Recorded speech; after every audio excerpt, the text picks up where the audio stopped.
going this morning? Let's see. Just paint that down a little bit. It's really early. That's fine. Let's see, can I zoom this out some? I guess not.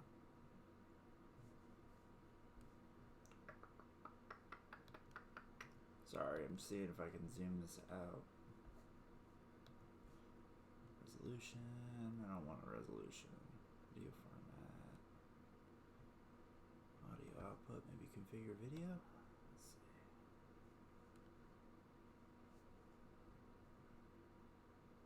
There it is. Sorry, I'm trying to get this to zoom out a little bit because, oh god, what the hell, man? Camera control. Let's zoom in. I don't want to zoom in.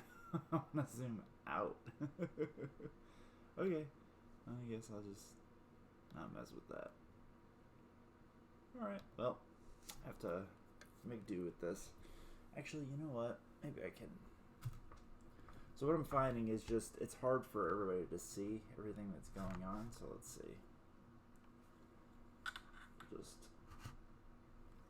bring it up a little bit more. There we go. Oop. And this light ring is way too heavy for this stanchion that I have. Alright. Well, hopefully that'll help.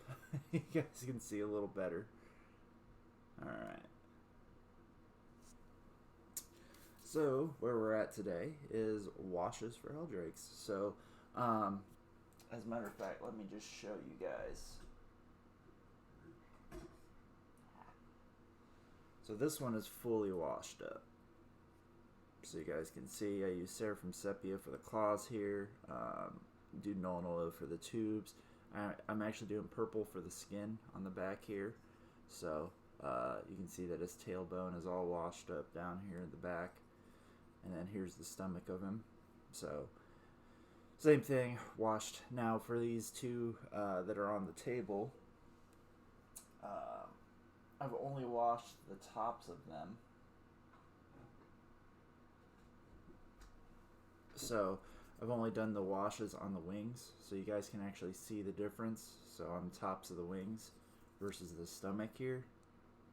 And there's actually a big difference between how glistening they are, you know. So I'm starting on the metals and the neck of this heldrake, and then I'm also going to do it for the other one here. So kind of the goal today is to get these washed up. That way I can start doing, you know, layering and highlights for me personally. I don't do a lot of layering. I do a lot of highlighting. That's just the way I paint. Crap. I know how to layer. As a matter of fact, I do layer when I do like smaller models, like my my horrors and stuff like that. I tend to do a lot of layering. So I clean up my damn desk. It's like a damn construction site in here. All right. Sorry. Let me go ahead and put these paintbrushes back over here. So it's incredibly early in the morning. So, for you guys who are joining me today, well, hello. So, I decided I would wake up pretty early this morning. I've been going to the gym a lot lately. So, I thought I was going to go for a run. And then, my legs are just, they're so sore right now. So, I was like, you know what, I should probably take a break for a day or two. Resting is just as important as working out. Alright, so like I said, starting with Null and Oil here. And I'm going to start on this heldrake. So I've already washed his claws and his little back hind haunches right here. So I've basically just got to wash his wings here, his neck, the bottom jaw of the head. And so let me just start over here, I guess. Now me, I like to do very, very deep washes. I am not a, I'm very liberal when it comes to washing things. And it's because for me personally, I really like dark, gritty models. So mine tend to be very, I don't know, subdued, I guess. Except when I do my Zinch stuff. My Zinch stuff, I like them to be incredibly, incredibly colorful and eye-catching. But a lot of my other stuff, though, I think I would probably do more like eye-popping sort of stuff if I had like an airbrush. But it's just the way that works for my painting, so.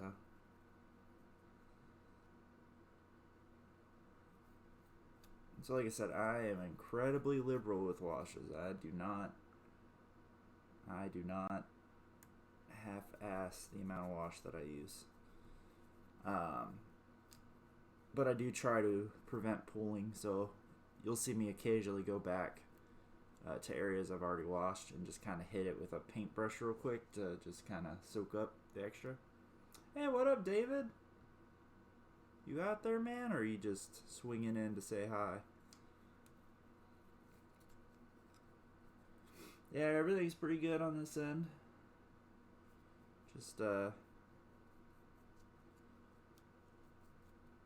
Just woke up early and decided, you know what, I gotta get these heldrakes actually washed up so that I can pursue getting these completed. Because once I get these complete, my next things to paint are gonna be my horrors. So horrors are on the docket to get done, and then I'm gonna get. I have one more headquarters I gotta paint up. Oh, neat. Well, thank you for tuning in. I know it's painting poxwalkers. See, for my poxwalkers, so all mine are mostly painted. I've got like 4 left that I gotta paint, but I need to go and base the poxwalkers differently because I found during this last tournament that I was getting confused which squad was which, because I did it by skin color, but the skin color is not like so incredibly different, so they kind of blend together. Because poxwalkers were like the first models I painted when I got back to the game, so I need to go through and actually base them all differently. You know what I mean? So what I'm going to do is just basically rim some of them brown. Like half of them I'm going to rim brown, the other half will be black, and then I'll figure out like a third. I don't want to do like blue or something that stands out like kapow against the basing, but I do recommend you have a way to differentiate your poxwalker squads, because it definitely would have helped me, and it would have helped my movement too. Because I kept being like, damn it, I'm moving the wrong guys, I'm sorry. And I'd have to go back and move different squad. And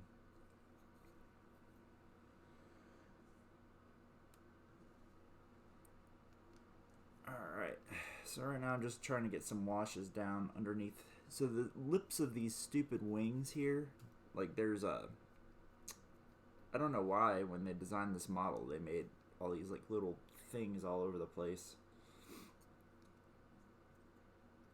That's how I did mine, and I thought it would work, but like in the heat of the moment, I don't know. Maybe yours are just vastly different, because mine looked kind of similar on the table. Because I was looking at it, I'm like, huh, which squad's which? Because I have some that are green, I have some that are yellow, some that are brown. But yeah, so that's why I'm going to go through and actually rim them different colors now.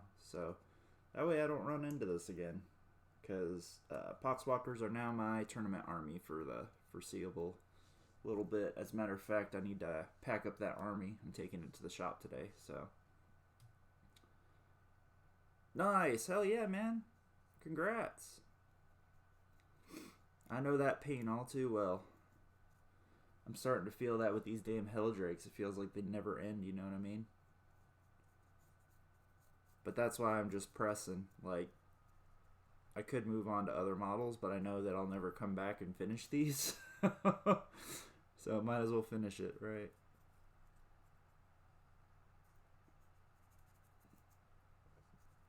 But no, that's awesome that you're almost done 50 poxwalkers. That's how many I have, and I want more now. I need to go get more. Sadly, though, I think that if I were to paint some new ones now, they'd probably stand out a lot against the old ones, because I've definitely progressed in my painting since I painted the Poxwalkers oh so long ago.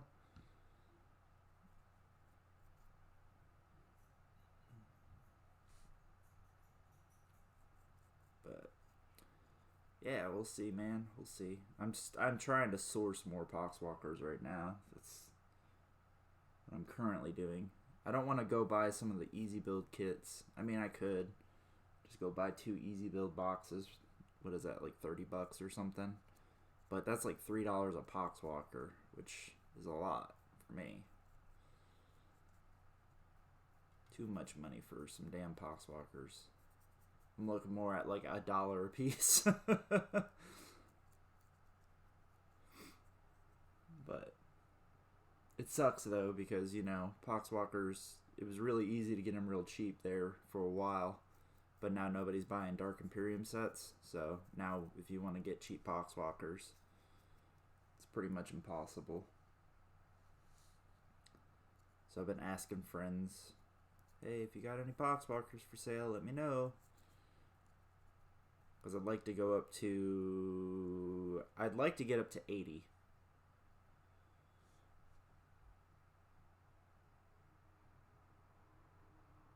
You're talking about... what are they? Begins with a D. It's the Demon Engine guys. God, I cannot remember their names to save my life. It's not Desiccators. It's... I can't remember them right now. But I know what you're saying. It's the guys that do the mortal wounds. They have the mortal wound guns, or you can give them like Hellbrute weapons. Personally, I've never been too fond of them myself. I just find that they're so squishy. So very, very squishy. And while their damage output is pretty impressive, it's just they tend to die just so fast. Now, I have heard of some people having varied success with them. In the current meta, I would probably shy away from them because they have a demon keyword.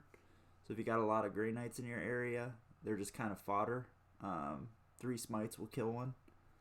So, that's me though. Decimators. There we go. So I would just, and also at the same point, we're about to get new Forge World rules. So, I mean, they could be incredible, or they could be really, really terrible when the new rules come out. So, especially when we're talking about Forge World stuff, unless obviously you're going and not getting Forge World, you know what I mean? In which case, you know, buy whatever. But if you're going to buy actual Forge World, I would hold off until we get the new rules. Because they actually just put up all the books for Last Chance to Buy on the website, which means that we're probably pretty close. I would imagine probably within the next month or so, we'll end up seeing the new rules. Which to me will be awesome. I can't wait. Can't wait to see what changes are made. Now it really sucks because I have limited Forge World, like even Forge World quotation marks.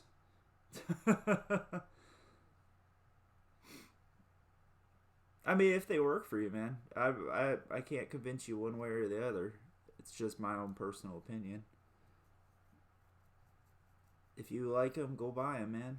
It's just trying to save you some money. Because who knows, they could get terrible rules or they could just get incredible rules where they become like OP and broken. But I have a inkling that a lot of the Forge World cheese is going to get toned down, or the points are going to get super rebalanced to the point where like a lot of stuff that wasn't viable before becomes viable and vice versa. So what I'm most interested to see is like if they change butcher cannons and stuff like that, or if they change other weapon options to be better, like C-beam cannons and stuff like that. That's what I'm really interested to see. So, but we'll see here shortly. Soon enough. Soon enough. By all measures, it seems like we're going to be getting the rules. So,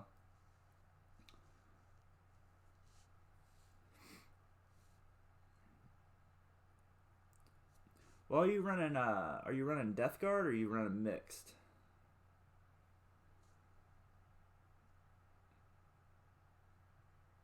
Well, I don't think that they're going to get nerfed necessarily, but I do think Soul Burners might go from being Mortal Wounds to maybe something else.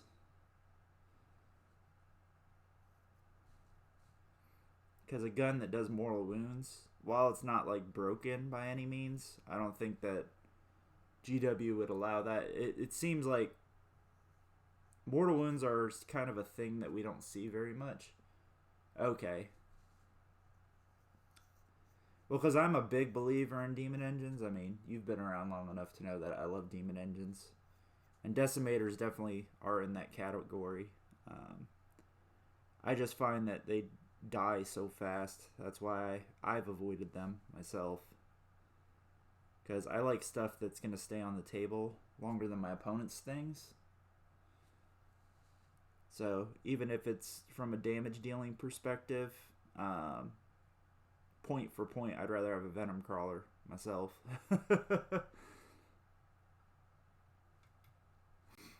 Gotcha.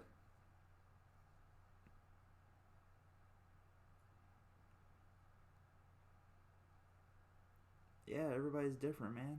Everybody's different. And I'd be like, if you start having a lot of success with decimators, I'd be really interested in knowing too. Because I'm always down for trying new things out. It's just at the same point, I have a limited hobby budget. And so that limited hobby budget tends to go towards things that I know I'll probably use, as opposed to things that I might possibly use at some point, unless I get it used, you know. Like I've got two defilers that, while they've been featured in a few battle reports, other than that, I haven't really used them. But you know what? I got them for $25 a piece, so I ain't gonna complain.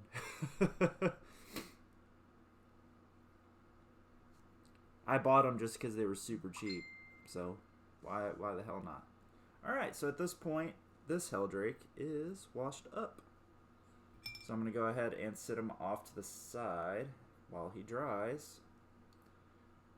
The other issue with these damn models are where the hell to grab them to get them off to the side without poking yourself. Yeah. Sorry, that's probably my wife. That is my wife.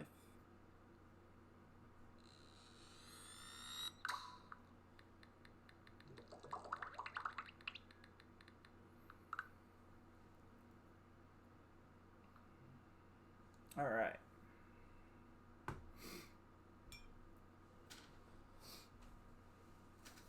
You know what? Maybe I'll bust out the demon engines today and take them to the shop. Take them for a stroll. Well, but then my Heldrakes are like, they're not done. I don't know if I want to take the Heldrakes out. Because these are actually part of the new demon engines list.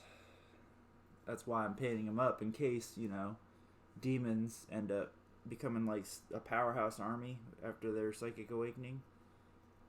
Because in which case, then I can start busting out the demon engines again.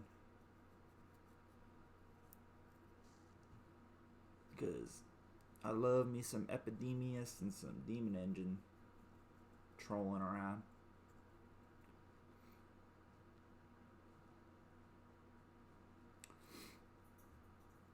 Nah. I need to take out the Poxwalkers. I need to go get more practice with them.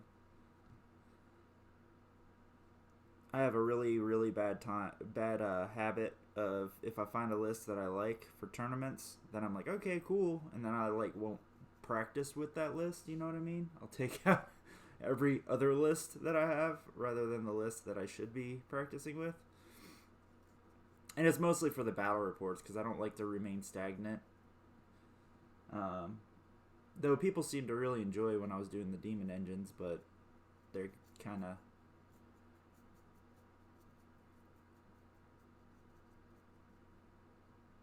of fell off, you know what I mean, with the Grey Knights.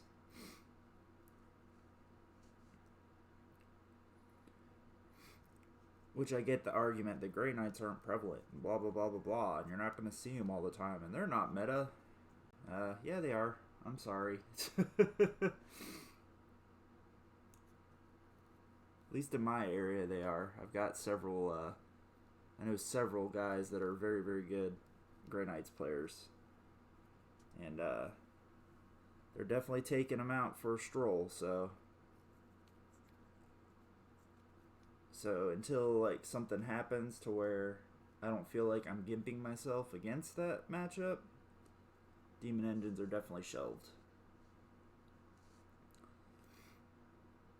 There's no sense in taking a list that immediately one of the meta armies you have a bad matchup against, you know? And by bad, I mean pretty horrible.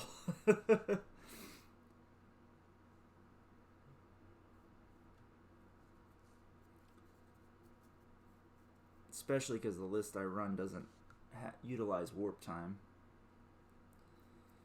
So I can't do like warp timing up a Demon Engine and charging stuff. But even then, I wouldn't do that against Grey Knights, because then that's just feeding them a Paladin, or feeding them a free Lord Discordant turn 1, you know?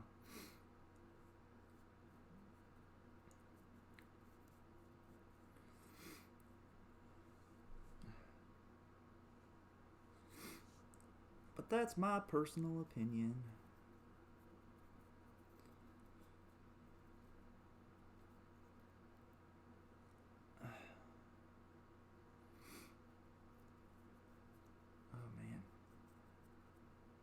But yeah, we're getting this thing done.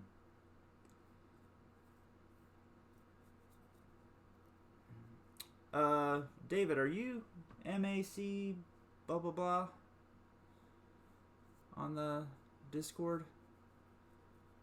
Sorry, I don't remember who's who all the time on the Discords. Other than patrons, obviously, because I deal with them other than Discord.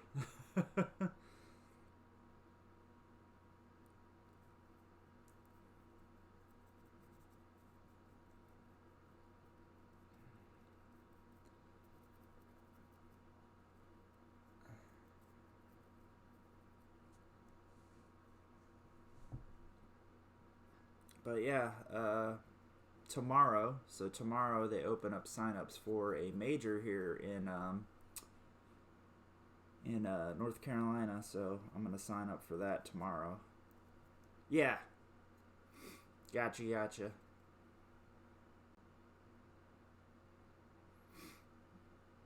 I can never remember like all the letters here. I just know you as Mac. There you go. So whenever I refer to you, I say Mac on the Discord. Yeah, no, you did really well, man. I'm proud of you.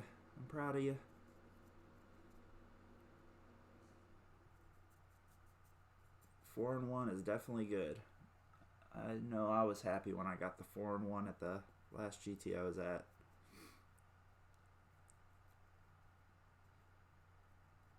I can't remember, what were you running, Necrosius and Typhus, or just Typhus? Because personally, like, so, you know, I just got Necrosius and I started running him at this last tournament, and I felt like he was just kind of a, I don't know, I want to say it was a waste of points. The thing is, he's like a close combat beast, so he did make up a bit of headway. Like, he killed a Jump Chaplain.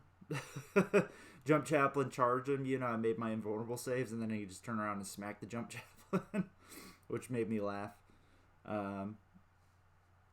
Which a normal sorcerer definitely wouldn't have done that. But his reroll ones for Feel No Pains, I don't know. I found like I was never rolling ones for Feel No Pains. I was rolling a lot of 2s and 3s. So, in which case you'd get no use out of his ability. I really think it should be re-roll Feel No Pains. That might have been too much, though. Like, maybe that'd be OP. I don't know. Maybe he'll get new rules. That'd be neat. Actually, he'll get new rules, definitely. Because the Tainted isn't a thing anymore. So I wonder how they'll change him up. Unless the Tainted becomes a sub-faction within Death Guard. Which is possible, because we did see them, like the Crimson Slaughter made its way into the main codex of Chaos Space Marines. So,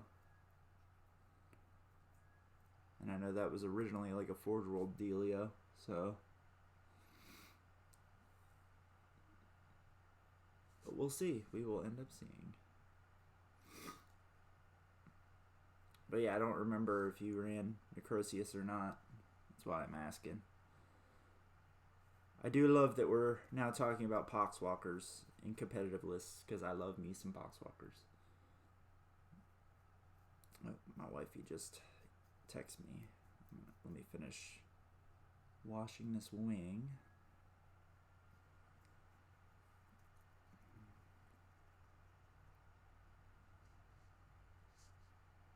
$18 CP is the way to roll. See, and I didn't find like I needed that much CP at all. Now, granted, I was forgetting, because that was the first time I'd played with the new Thousand Sun stuff. So there was a lot of stuff I'd forgotten to use that I kind of wish I had, like casting a third spell on my Terminator Sorcerer. Like, I totally wish I had remembered that, because that would have been clutch in a lot of situations. But I also don't start my Obliterators on the board either, so I think if you're starting the Obliterators on the board, definitely, because you need all the CP to conceal and do all that fun stuff. But with the new ITC missions, because now you know whether or not you're attacker and defender, so you can kind of measure out what you want to do, you know? And personally, I don't put Obliterators on the table when given a chance anyway, because I kind of like the option, because a lot of good players are going to not deploy in a way that the Obliterators are going to see anything worthwhile, like the first turn or two.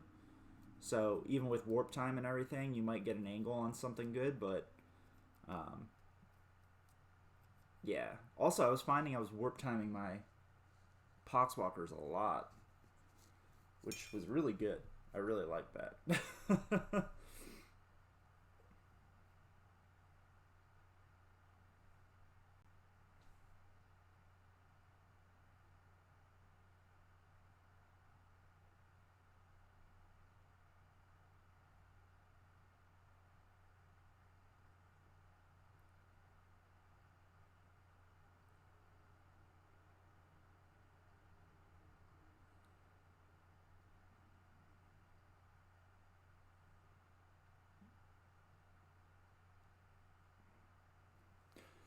But sorry about that. Wifey text.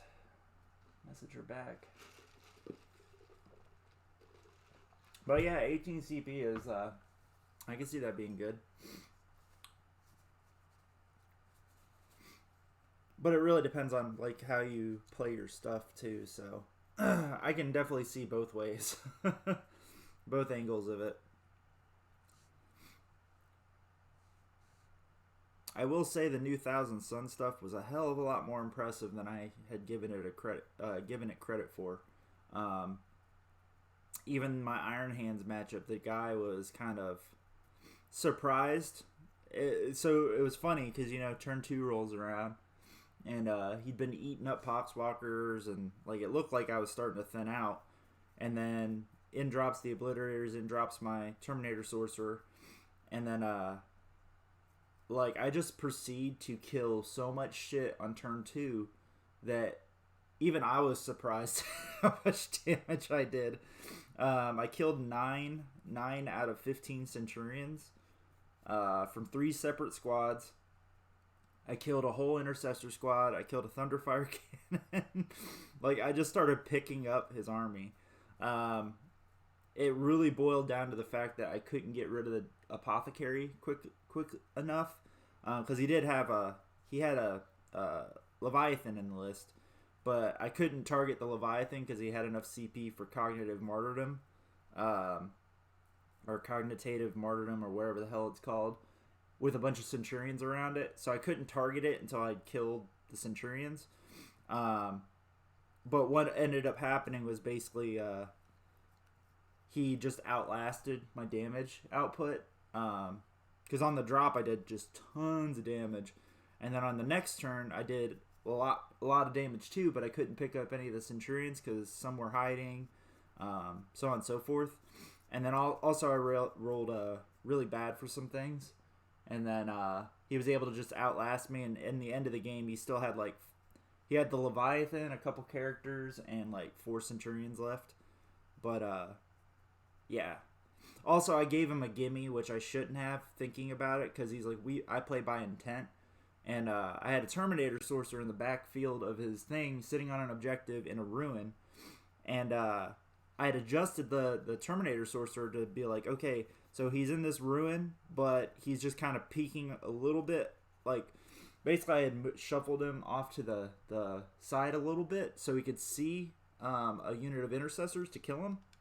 So he killed the unit of intercessors, and then he's like, well, my Leviathan can now see you. And I should have been like, well, the intent was that this Terminator Sorcerer is still behind this ruin, but he just kind of shuffled to the side a bit because his staff was poking out at this point. So that was my bad, though, because he literally said I play by intent. So if you say you intend, which I did speak that, hey, I intend to do this, I shouldn't have allowed him to go ahead and pick up the sorcerer. I'm too nice of a guy, I guess.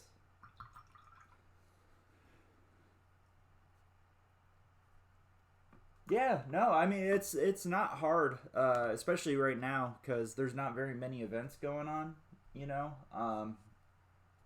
and that's good, though. It's good to get in the top 40. I'm proud of you, boo. Proud of you.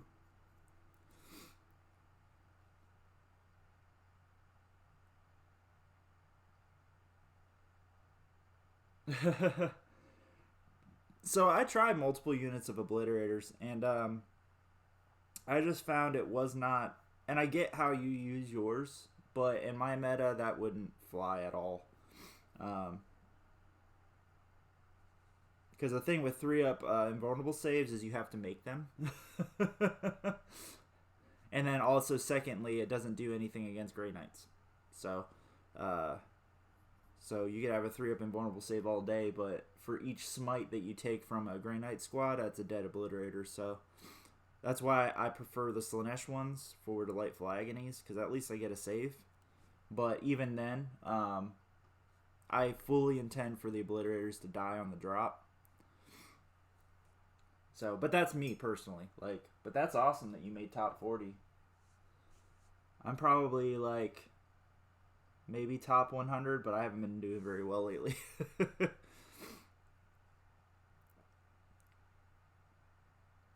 Which sucks, because being a competitive YouTube channel, I feel bad when I'm doing poorly. Because it's like, how can I help other people when I can't even help myself?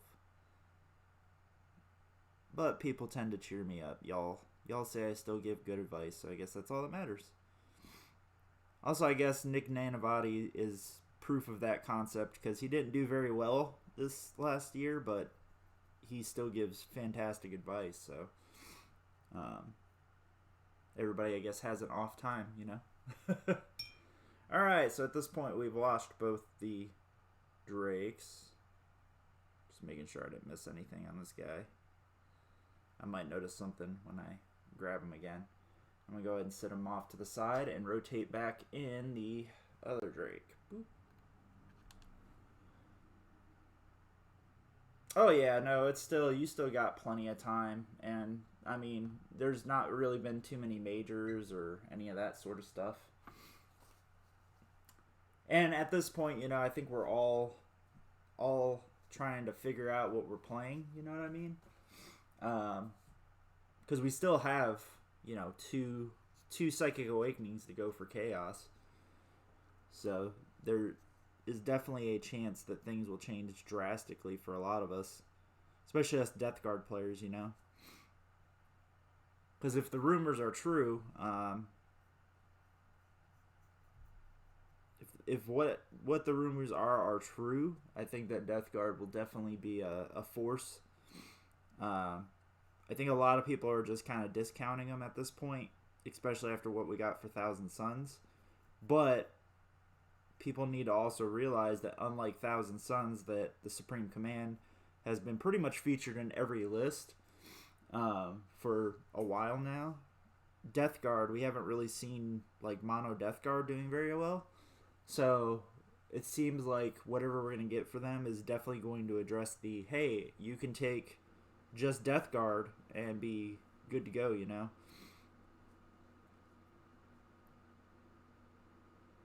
Yeah, no, ITC is awesome. And while I do enjoy having multiple formats, I do like, well, it makes my job easier talking competitively, you know? Because then we can talk about ITC, and then, because that's what I know, mostly. I like the ETC format, I really do. It's just here in the U.S., it's not popular at all. Which is a shame. But we have Nova format. We have the Warzone format. We have a lot of different formats here. Like the major that I'm going to is a Warzone event, so it uses the Warzone packet. So I'm gonna probably have to, when I sign up for this major, A, I'm gonna have to start testing on those missions, and B, I'll probably do a couple live streams talking about them.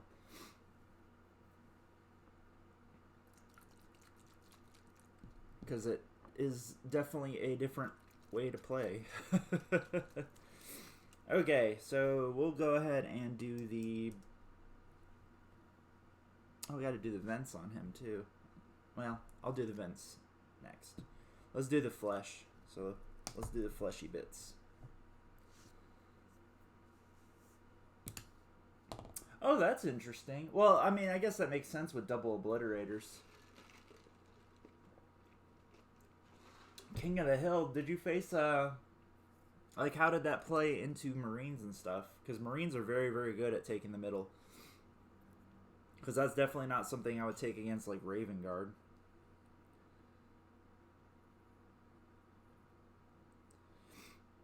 Also, that's a big part of why I didn't do well at this last event, was I had no idea what secondaries to take, because it was my second, third, and fourth game of the new ITC missions. And that's the crappy part, is when you play a list that you haven't really play tested very much. Like, I was just at a loss of what's... So I kept picking engineers, but my list was not good at engineers because the Poxwalkers wanted to play forward. So that was a lesson learned. Don't do that. I kind of wish I had taken Recon a lot of games.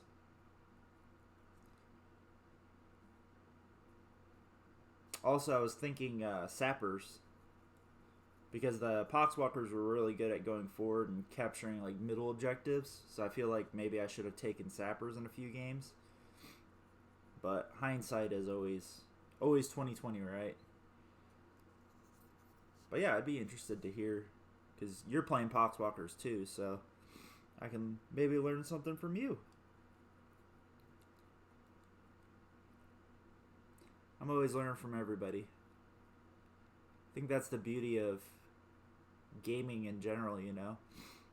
You learn a lot from a lot of different people.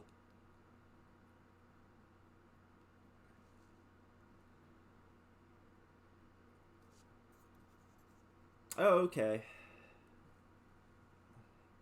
Yeah, I find that really interesting. Do you guys play a lot of ruins where you're at?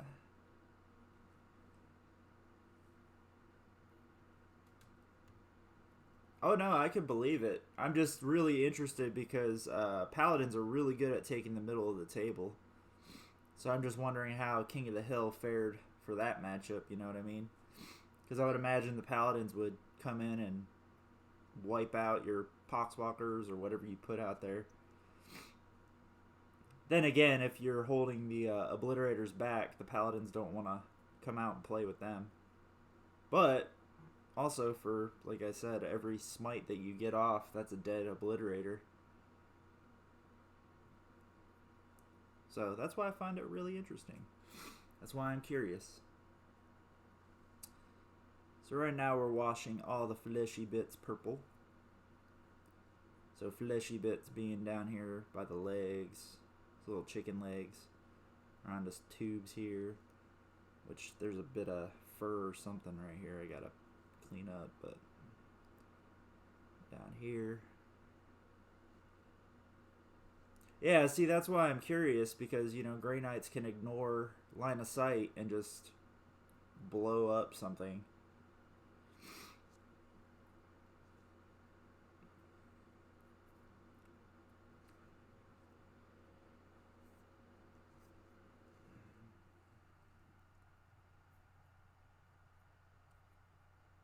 And player skill also plays a lot into. Oh, you killed 19 paladins over 2 games? Oh, what up, Bobby?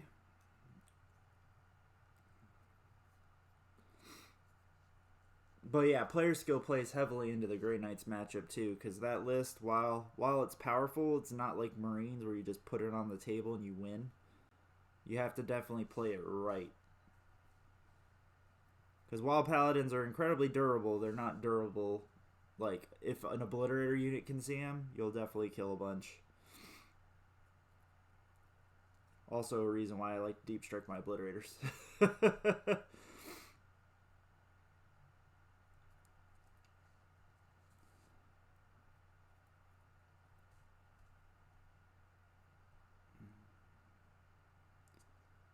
But I'm very curious, though. Very, very curious. I guess it would depend on how bloodthirsty your opponent is, too. Because if they'll put the paladins out there, man, you'll take them. They're not as durable as, say, like Centurions. Well, yeah. Arguably, they're about the same. Just depends on whether or not they can get all the buffs up on them first or not.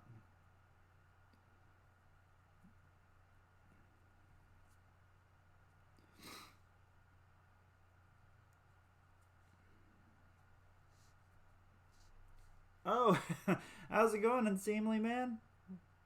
Thanks. Yeah, it's really early here, so woke up, got painting, because I want to get these all washed up before I go to the game shop today. 'Tis the goal. The goal is to get these all washed up. That way tomorrow or later tonight I can just get around to doing all the fun stuff, which is highlighting.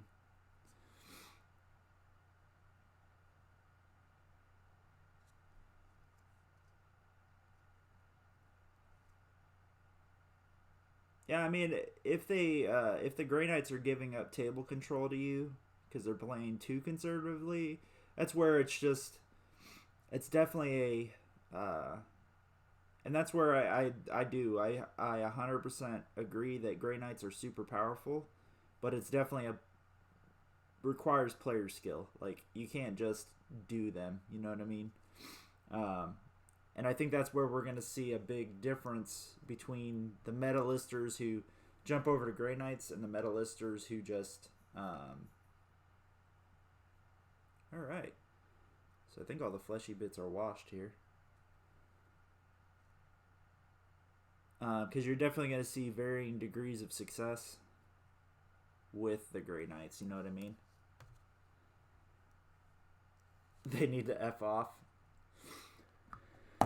That's because, and that's why I think meta listing is, I get why people do it, and I have friends that do it, and I really don't like it because you never really get good at the game, you know what I mean? You get good at playing a certain list because it's overpowered.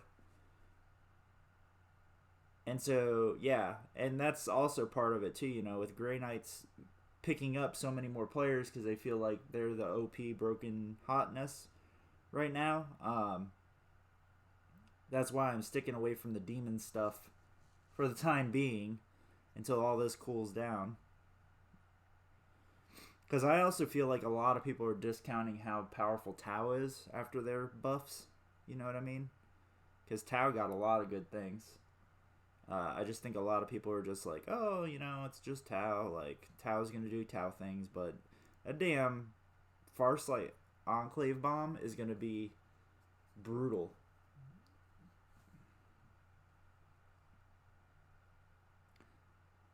It ruined the army for other people. Well, I'm sorry that you play Grey Knights and everybody hopped over to your army, but you know what? You were meta listing the Marines, and then you said that you got bored of them, so.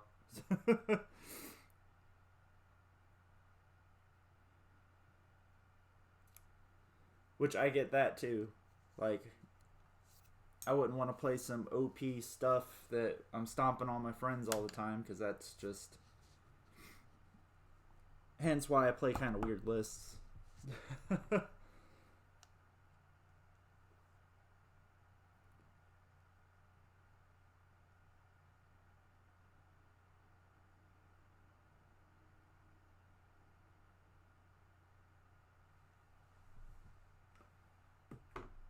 no, I find that really interesting.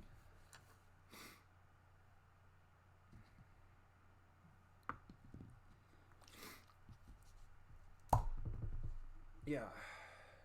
Yeah, I'm gonna have to, if you're still out there, David, I'm gonna have to take a look at your list again, and just maybe it'll give me some more ideas. Because I think we play very similar play styles. I just chose to go more with the Thousand Suns side of things. Like I said, I highly underestimated what the Thousand Suns stuff did. Until I put it on the table, and I was like, oh, okay. This is what they got. Okay. And it especially takes a lot of people off guard.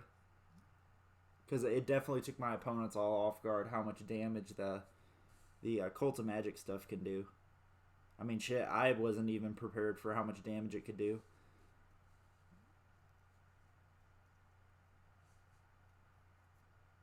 But having a single sorcerer that can come in and just trounce things like that was awesome. It was awe-inspiring. And it forces my opponents to... I think what's neat about it is having that guy in your hip pocket. It forces people to kind of spread out more than they normally would, which Marines tend to... they tend to prefer to group up, you know, around their ores and stuff, which the Thousand Suns stuff definitely punishes. So, oh yeah, no, I've always liked the Thousand Suns Supreme Command. The Cult of Magic definitely makes the Supreme Command a thing. Because it was good before, but now it's so reliable with the +2 to cast and stuff like that, that it's I still wish that they got more. Don't get me wrong. Like, while what they got was good, I still feel like they should have gotten a lot more in their Psychic Awakening. But it's definitely not bad, though, at all. At all. It's definitely not bad. Like I said, I was taken aback by how much damage that damn guy could do. Also, I like the ability, even though I didn't play Grey Knights at all in all my matchups, I like having 10 denies. 10 deny the witches is fun. That way, when I do come up against that matchup, I can just be like, deny, and hopefully, you know, blunt some of that psychic-y stuff.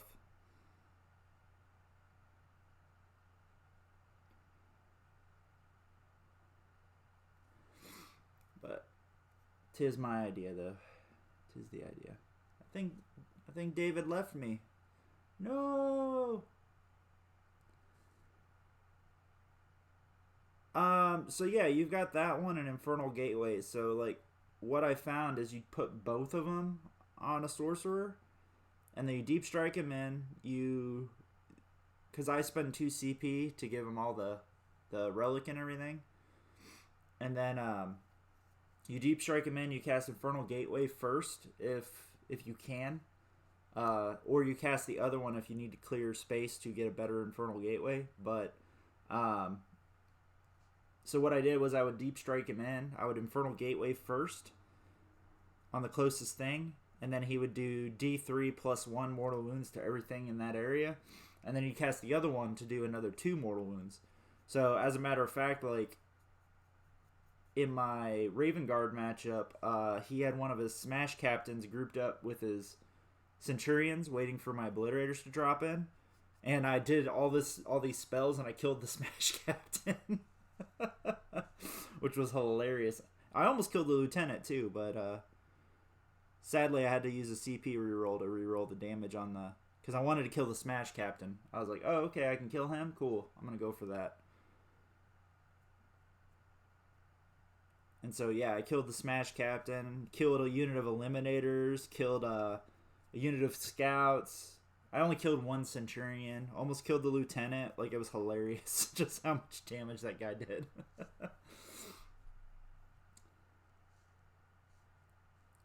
So I'm actually going to release one shortly. I need to actually edit it tomorrow. That's on the agenda tomorrow.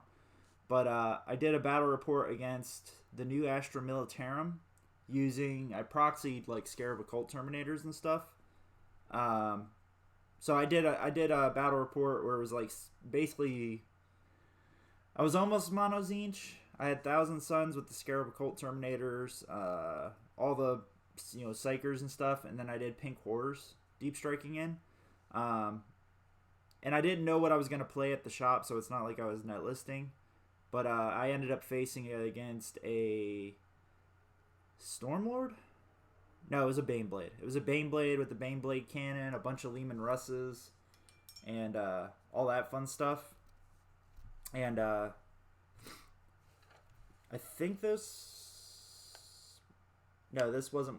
Yeah, this was new ITC. So this was my first game of new ITC where I played this. So, but yeah, that battle report's coming. I will say the Cult of Duplicity stuff is really cool with the Scarab Occult Terminators, which I've seen it argued, that Cult of Time is better, but I really, really like the tactical flexibility of the Cult of Duplicity, because I like the ability that literally I could be like, oh, hey, I don't want my Terminators here, and then they just teleport themselves somewhere else. So it was really neat, because I could just buff up the Terminators, and then they self-teleport wherever they need to go. And then, then they do their Terminator thing. But I will say, Scarab Occult Terminators are probably the worst Terminators in close combat. It was my first time using them, because I've actually bought a bunch of the Forge World ones. So I'm waiting on those to come in to build them. But I highly, highly underestimated how terrible the Scarab Occult Terminators are in close combat. So that was a lesson learned. Don't get them into combat with anything heavier than like a guardsman. Alright, so this Heldrake's all washed up. And let's bring this guy back over. But yeah, that battle report's coming out shortly. Also, I did film, let's not have this discussion again. What discussion? About Scarab Occults being terrible in close combat? I didn't know we had this discussion before. But yeah, so, what was I going to say? But I did finish filming the new Thousand Suns Tactica, so that's actually coming very soon. And it's funny too, when I film Tacticas, it actually gives me a lot of ideas for lists as I'm filming them.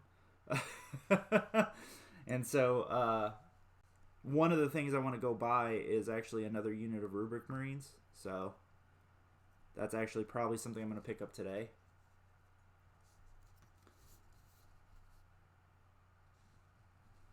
Oh, yeah.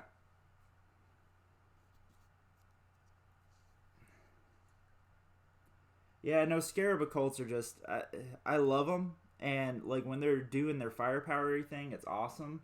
But their like they need to do something because they're for what they cost, their close combat is just terrible. It's like, oh hey, here's a unit of strength 4 power swords. Like, woo! Hey, morning, Dave.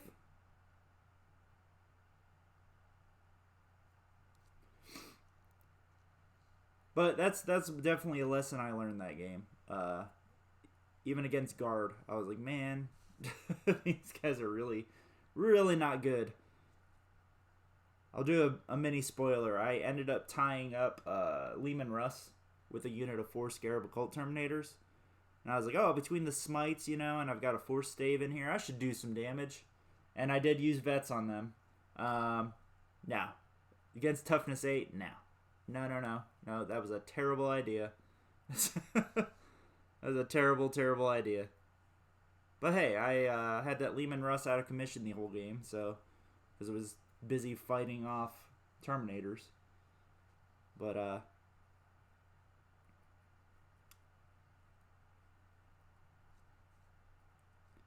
yeah, so that battle report's coming down the pipeline. I gotta edit it and all that stuff, but more importantly though, the Thousand Suns Tactica is coming out. I also made a new Get Started video for Thousand Suns, so that's coming out too. That I'm actually going to treat as a...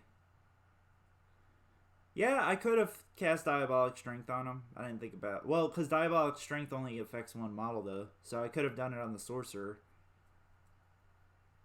Yeah, I didn't think of that. That's a good idea. That's not a terrible idea. I think I was just busy trying to deal with other threats. Because I was trying to stop the Storm... or the Baneblade from basically tabling me.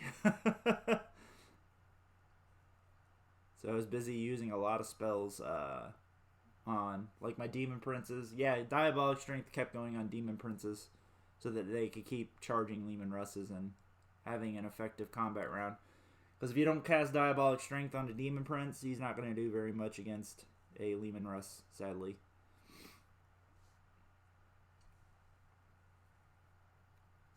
But yeah, it was like 3 tank commanders, a Baneblade,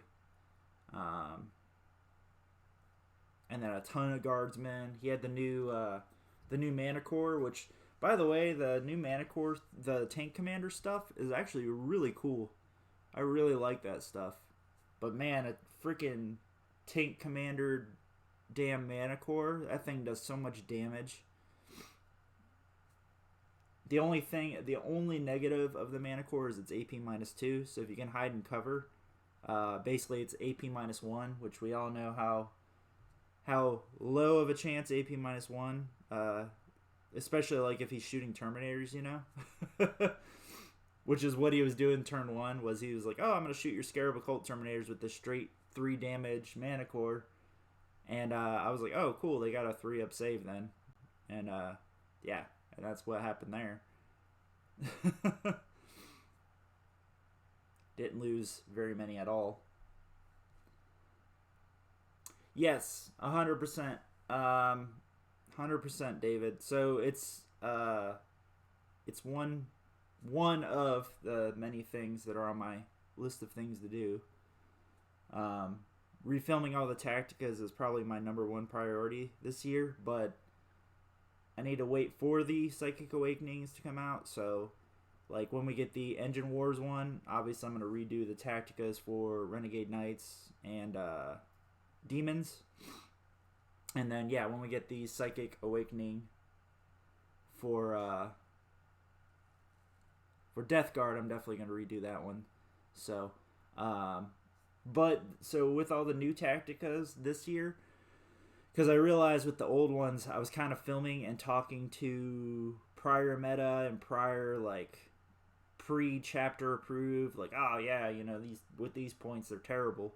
I'm kind of focusing more on, like, the merits of units than that sort of stuff, So I try to basically steered away from meta talk, like, oh yeah, in the Grey Knights matchup or in this matchup, because things are definitely subject to change, and I want the tacticas to be valid the whole year through, um, which last year was my first year doing this, so definitely a learning experience, but going through and like watching myself in those tacticas, I was definitely skewed towards whatever the current meta was. So while I do enjoy the fact that my tactic is shared and a lot of people are still using it, a lot of the information in there it's invalid. You know what I mean? So I don't want to have bad information in my tacticas. So like with the Thousand Suns one, I definitely steered it towards this is what you can do rather than this is what I would do.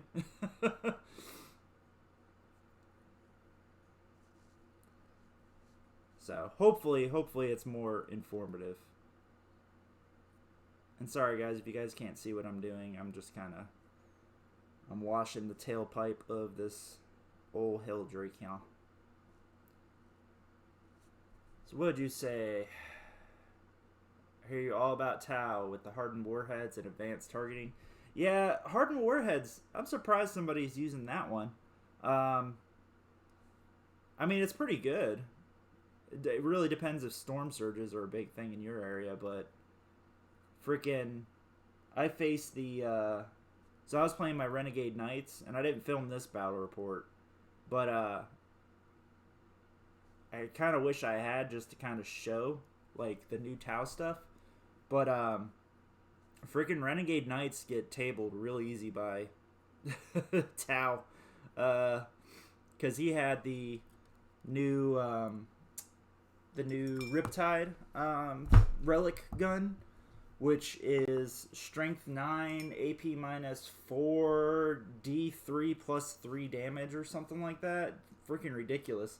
And that thing hurts. That thing hurts knights like real bad. And then he had the railgun one too. Oh, for the hardened warheads, I can't remember what the AP is actually. I think it's minus 3. Oh, you're talking about is that hardened warheads? That's the AP minus 1 on SMS, right? Yeah, that one's good. That is really good. So yeah, basically makes their SMS AP minus 2. I see what you're saying, yeah. But see, that's only good into certain matchups, because SMS doesn't do a whole lot into a lot of matchups. But at AP minus, yeah, because like if they face sisters, it's not going to do anything. Like you're going to get a buttload of wounds, but they're still going to have 2 arm saves, you know what I mean? I think we're going to see more, it really depends on your meta and who's playing what. I guess SMS with the minus 2 would be really good into Grey Knights, though. Because you'd be hiding your paladins and they're forcing you to take invulnerable saves. Yeah, I know what you're talking about. It's basically you get AP minus 2 SMS. So I guess that's more of a meta pick. I think here in the US we're going to see the AP plus 1 or AP minus 1 on burst cannons. I think that's going to be the big thing that we see over here. Which that's what the guy was running. He was running that, and then he was running the obviously move and shoot suits, heavy weapons without penalty, which is basically a free upgrade on every freaking suit. I'd never faced a ghost keel before. I faced 2 of them that game, so that was a learning experience too. Yeah, oh yeah, SMS. So, like I said, I could see the benefits there. Like if you're facing a lot of Marines in cover. So, yeah, I could definitely see the benefits of that. So, I guess it really depends on how many Marines are hanging out in cover in your meta. That actually might steer a lot of people away from running stealthy now, too.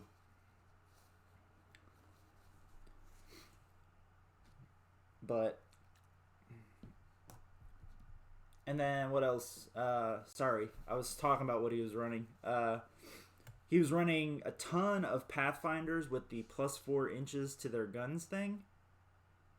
So basically, it's like a sept tenet or whatever, where you get +4 inches to all your assault weapons. It might just be for infantry assault. No, it's +4 inches to all assault weapons, I think. But he did that with like 60 Pathfinder or 60 Fire Warriors, which, while it doesn't seem like a big thing, 60 Fire Warriors shooting twice at 27 inches was actually pretty damn good. Or was it 28 inches? 28 inches. But that amount of strength 5 guns, even if they're AP -1 or AP minus nothing, against a knight was brutal. Because he definitely was nickel and diming my knights down. So I think a lot of people are sleeping on just how good Tau came away from Psychic Awakening. I mean, Bobby, you just pointed out a perfect example. Like, they can do the SMS thing. They can do burst cannons, which burst cannons is still really, really good. Burst cannon crisis suits. I think we're going to still see those. Farsight enclaves, that list is going to be definitely, because it's super mobile, like super mobile, and it's really hard to deal with because it's basically just a bunch of shield drones and a bunch of commanders running around the field. So they can run around and hide their commanders in the bottom floor of buildings and then just hop out and blow something up every turn. And then you still have shield drones that you got to deal with. So, and then now Tau, man, oh yeah, with 4 missile pods, I could see that. I could definitely see that. Does that -1 AP work on the missile pods too? Yeah, I could definitely see that.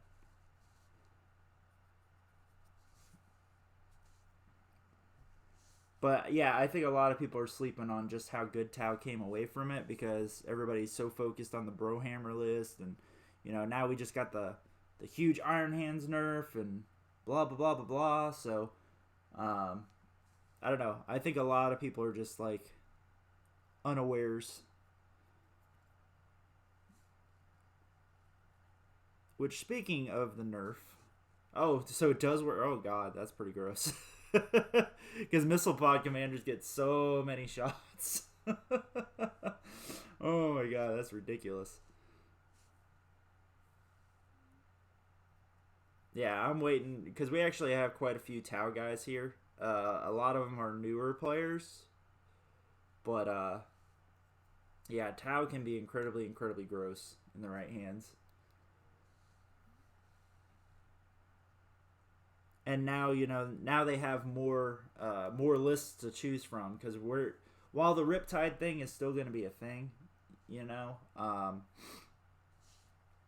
I really think that like crisis suits are definitely going to come back in a big way. Now we're going to start seeing Yavaras on the table. Like I said, I faced Ghost Keels, had never faced one before, and those things were surprising to me. I did not know Tau had access to something with -2 to hit, which, granted, I didn't know I could target the drones separate from the Ghost Keel until later in the game. I was like, oh, they're a separate unit? Oh, well, shit, I should have killed those drones earlier.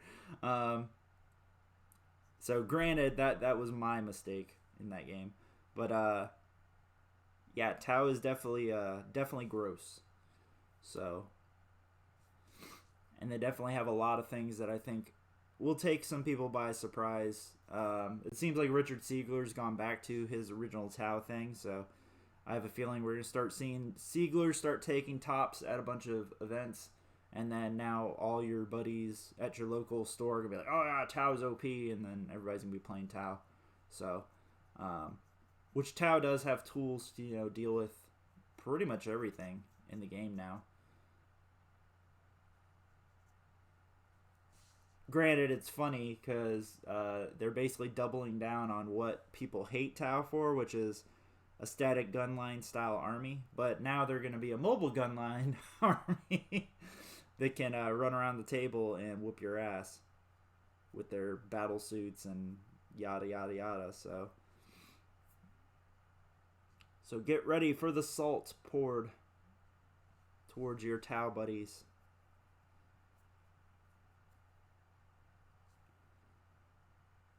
But yeah, I think a lot of people are definitely sleeping on the Tau.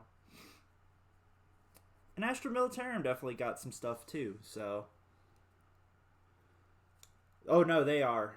Tau is not something that you can just throw on the table and win with, unless you're playing against somebody who is newer and has no idea what to do with, how to deal with it, you know? Because while Tau is, it's all about positioning with Tau, you know? Because we all complain about drones and how drones are OP, but your buddies have to play drones very well in order to not lose them all, you know what I mean? And especially if, you know, you've got a friend that's running drones without an ethereal, that is prime candidacy for, hey, I'm going to kill a ton of drones and make them run away. Because that ethereal is kind of critical to keeping drones in line and not having them all run away. Because that was the first thing I learned playing against Tau was like, oh, with the ethereal, their leadership what? Oh, okay. So that means I need to kill a ton of them in order to make them run away. So instead of targeting one unit to try to hope that it'll run away, I targeted a bunch of different units. And then you just slowly whittle them down from there, you know? And never, ever, ever shoot at the Riptide or whatever they're protecting unless you absolutely have no choice. Which a good Tau player is obviously going to give you no choice but to shoot at the thing that you don't want to shoot at. Okay. I think at this point we have washed up the entire Heldrake, guys.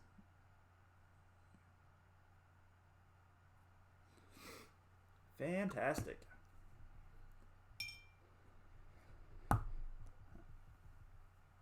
Yeah, and see, that's it. When I faced the ghost kills, I just was not prepared for -2 to hit battle suit monster things sitting in the middle of the table. Even though they're toughness 6, but man, they were a hell of a lot harder to kill than I thought. So, yeah, I think people are going to be pleasantly surprised. I think 1,000 Suns for Chaos is definitely going to be a good answer to Tau. Except for the Farsight Enclave list. Because you can have four of the, what are they? The XV, whatever, I can't think of them right now. The super fast suits. The ones that move 40 inches. Yeah, because you're going to have to watch out because those guys can jump in the middle of your army and snipe out characters, no problem. So, but I think 1,000 Suns is definitely a good way to address Tau. And it really depends on your meta, you know. If they go with the high yield missile pods, obviously an SMS spam, and then stuff like Poxwalker blobs and things like that are gonna fall over. But yeah, we're gonna have to wait and see. The neat thing though is a lot of the screens for Chaos in general don't care about AP unless you're running Space Marines, which they're not a screen, and Cultists just kind of fall over. So we'll see though. We'll definitely have to see. Sorry. Krispy Kreme coffee is really good. Cold Star Commanders, thank you. I couldn't remember the name of them for the life of me. Okay, so I'm setting the Drakes off to the side so they can dry. And we're going to grab the one that I did yesterday. I've actually got a lot of people this early in the morning. What time is it over there in the UK? Maybe that's why. Maybe I'm just like a good time over there in the old United Kingdom. Brimstones are definitely making a comeback. Quite heavily. Actually, as a matter of fact, spawning Hoarders in general is actually making a pretty good comeback. Because they can cover a ton of field, you know what I mean? And then on top of it, you can still give them a feel no pain. Yeah, there's a lot you can do with them. All right. And so, So this is what the Heldrake looks like once it's fully dried up. So hopefully you guys can see all the details. Hey, what up, AR? And so as you guys can see, I did a heavy wash and Nuln on most of the model. The mouths are actually how I'm going to differentiate the three Heldrakes. So one's red, one's blue, one's green. And so for the mouth, I'm not going to go like super in depth into doing the mouth. I'm just going to do some highlights, and that's going to be that. And yeah, the tubes I'm going to just leave yellow. I know that I don't think a lot of people are going to really like pay too much attention to the tubing. So it's the overall effect of the model that I'm going for, not like, hey, you know, this is some masterclass craziness. So, but to start out, let's go ahead and do the big parts of the model first. So for the trim, is that the color I used? Yeah, it is. Now, it's weird. So I do Balthasar gold for all my trim, and then I use a super, super light, I think this is Guyana gold, for the highlights.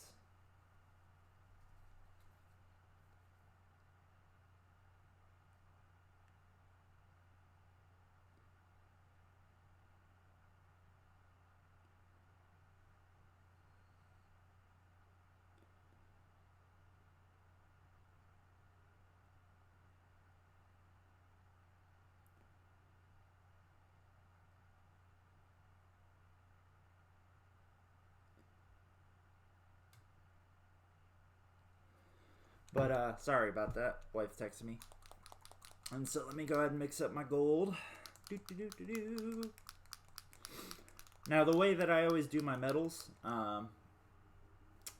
sorry, let me see if I can get some more light over here. So the way I always do my metals is I just kind of wash them to get them like dingy, and then I go through and just kind of highlight them just very lightly to just kind of reinvigorate the shine on them in certain points. Now, I mean, obviously I could layer different golds on there and whatever, but for a model this size, hell no. There is so much trim on this stupid thing that I just kind of want to go through and just kind of basically edge highlight some of the areas. But yeah, I'm not. That would be just terrible. Without an airbrush, like if you have an airbrush, you could do like crazy effects on these guys. But yeah, hand brushing this thing, hell no. That is masochistic right there. And so I got my Guyana gold.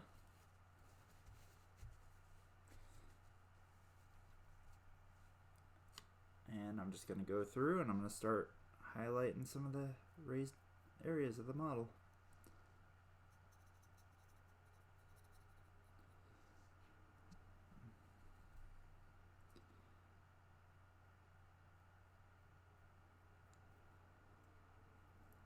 And so I'm just very lightly just kind of hitting around the rivets up top here.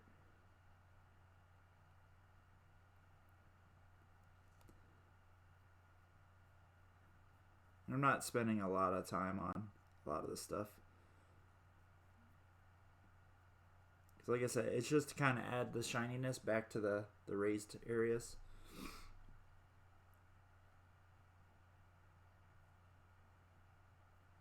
And if you guys can't really see it on the camera, I'm sorry. But for a 4K camera, this thing doesn't do super well at like close-ups of a lot of stuff.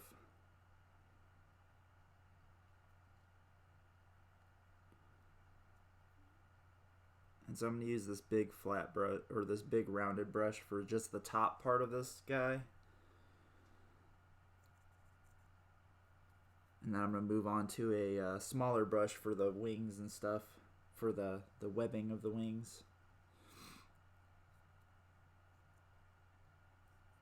But thank you guys for tuning in. If this is your first time, welcome. If you're a repeat visitor, I always appreciate you guys coming in. there are many paint streams out there, or guys who paint models better than me, and I'm glad you guys choose to hang out with me. If anything, I'll talk to y'all and just kind of have a chat about some metas and list building and whatever else. But yeah. I actually don't. I'm starting to, the better I get at painting and the more that I do it, I'm starting to actually get more into like, hey, seeing the quality differences. Normally I just do like hobby brushes, to be completely honest. But this last go around I bought, what are they? Artisan Shop. So these are on Amazon, and you get like a full pack of them for like $30. And they got all sorts of different sizes, but I'm finding that they're really, really nice. Now I still have some of my brushes for like this one right here was a Hobby Lobby brush, like one of the cheap packs. And honestly, I don't really find a difference as long as you clean your brushes well, which I will say you need to clean your brushes. I never realized like the importance of cleaning the brushes until I got like really good brush cleaner and realized just how much goop was on my brushes. Because I cleaned them and I was like, whoa, and then I noticed a huge difference in like just kind of how the paint applies itself. And it really depends on just you as a person. Some people are really anal about how they apply paint. I'm just kind of, as long as it looks good, I don't care. Or it looks good to me, you know what I mean? But yeah, the artist shop ones are really good and they're cheap too. So it's your day off trolling today? Oh my god, Bobby, what the hell? You mean you're gonna be a normal person today? I didn't think I'd ever see normal Bobby.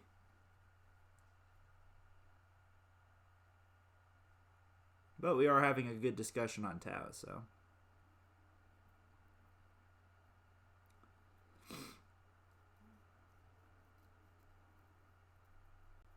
It's definitely a good discussion. Who's your proxy, Heldrake? AR? I can't see any pictures or anything, so. Unless you shared it on the Discord channel, in which case, just let me know and I'll go take a look.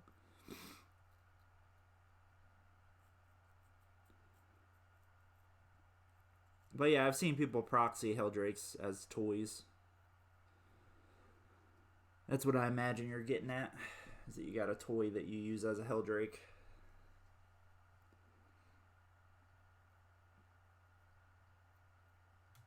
Which I get. These are really, really expensive models, really. Like, I was really hesitant to get them. My wife bought me one as just a surprise gift, which was awesome of her. And then that kind of like leaned me into going ahead and just buying a couple more, which I bought my other two used secondhand, which definitely saved me a lot of money. I got them for like half price, but man, they needed a lot of work, like a lot of TLC. So I mean, I reprimed them all white, except for one of them. One of them I just kind of painted over the Retributor Gold with Retributor Gold because they did a horrible wash job on it. And then yeah, once I did that, yeah, that's where we're at now, you know.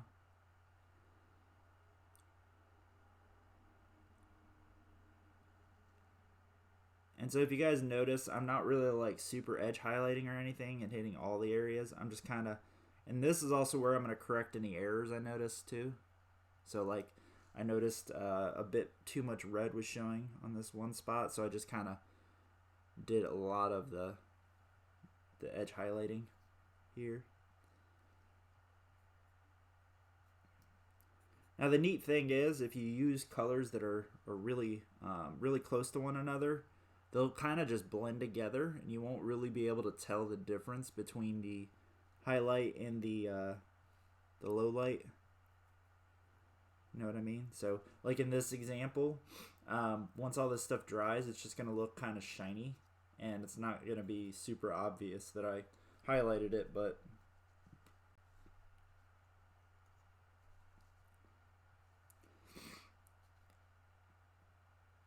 that's me. I mean, you could go for kapow highlights if you wanted to.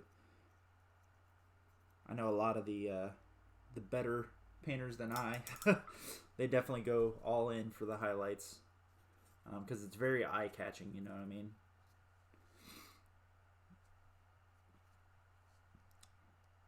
So I'm gonna come over to the face and just kind of hit some of the trailing, a little bit on the mouth, especially around the teeth, on his jaw.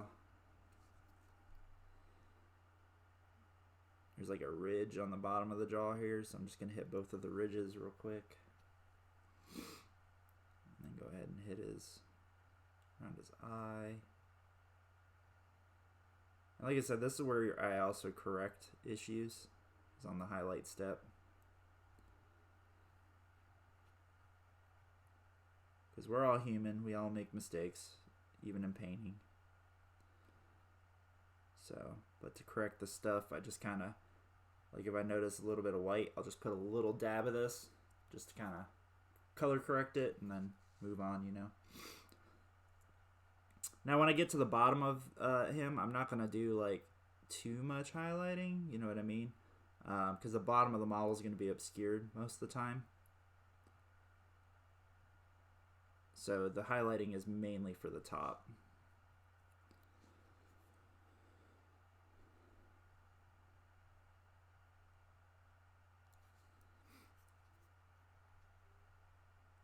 And any parts of the model that might be visible elsewhere.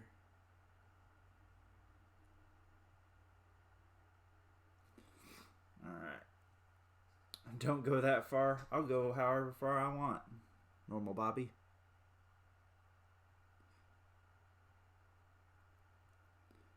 You're normal Bobby today, so I ain't worried about your trolliness.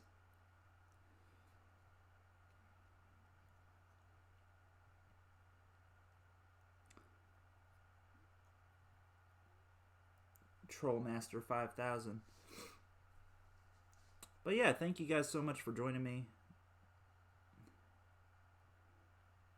Oh, nice. We got another Discord guy.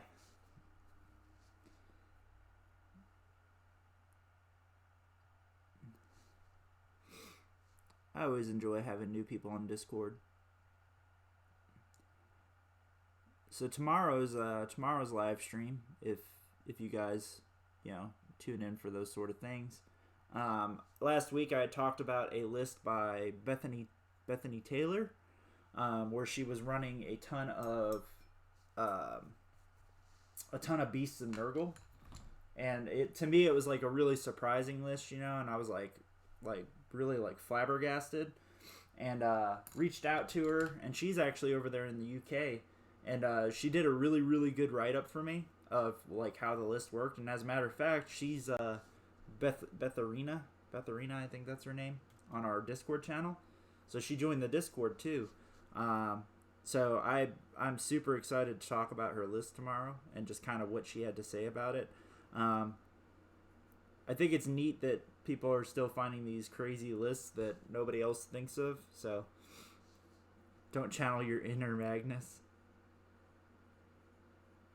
But it's really cool. I really like her list. Me personally, I won't run it because getting 24 Beasts of Nurgle is very expensive. Yes, I know you could proxy them or whatever, but me personally, I would want to run something that I could take to any tournament, not just a local tournament and be like, oh yeah, I'm proxying these. Like, yeah, you know.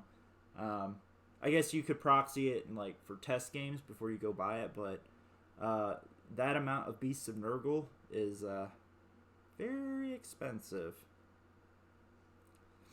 Because what is it, like €20 a piece or something like that? I think here in the US, a Beast of Nurgle is like $30. So if I wanted to buy that many beasts, we're talking like close to $1,000 in beasts. So that is a lot of money. She said that she uses like aberrants or something from it's like mini wargaming or something like that. It's not, she doesn't have the official GW models, but so she obviously found a way to just, her local group's fine with her running them as beasts. But it's really cool though. It's a really cool list.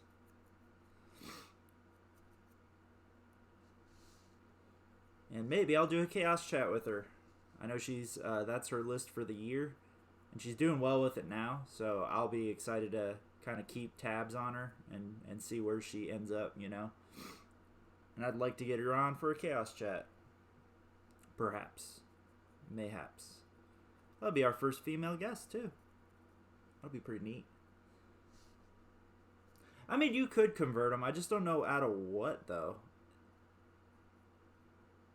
Because I've heard ideas that, you know, using plague drones, which you 100% could, but for 3 plague drones it's $60. So even then, you know, if we do, what is it, 3 times, how many boxes would I need? 8? Yeah, so you'd need 8 boxes of plague drones. So we're still looking at close to $600. So I mean, that option is kind of, yeah.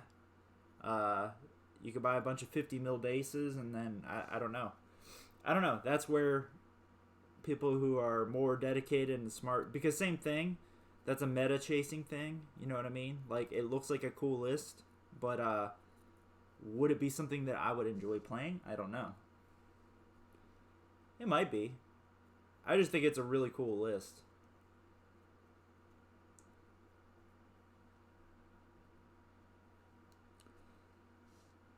I just think it's a really, really cool list, so I am excited to talk about it again tomorrow.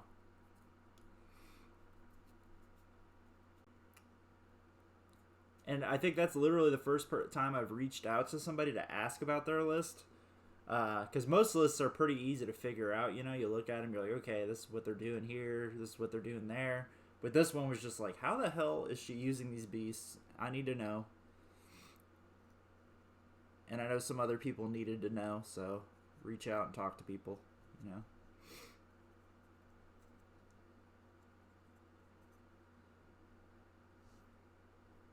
I don't know, maybe people are more willing to talk to me because now I'm starting to become more well known. So when I reach out to somebody and ask, they're like, oh, yeah. Because I've heard some people, like, they'll reach out to people and they're very standoffish. Though Jim Vessel was really, really standoffish with me, hence why I've yet to get him on the channel, and I think I'm done trying, so.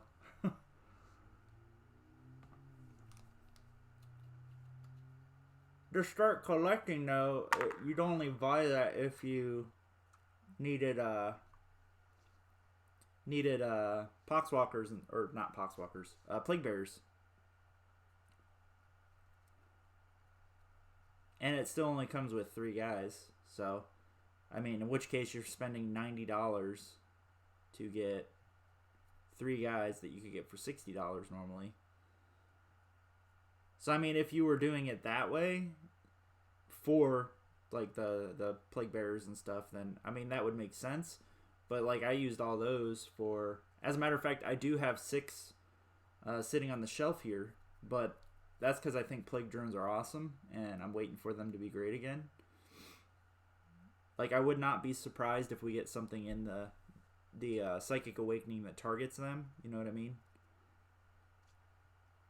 Alright.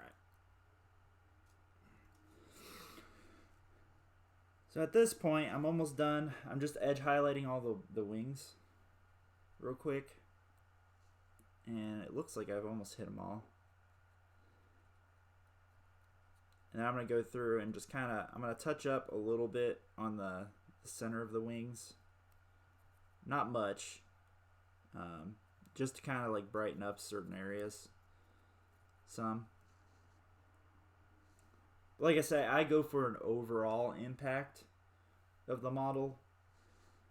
By no means do I win Golden Demons. I've won 3rd best painted at a big tournament once, but... So, I mean, there's that.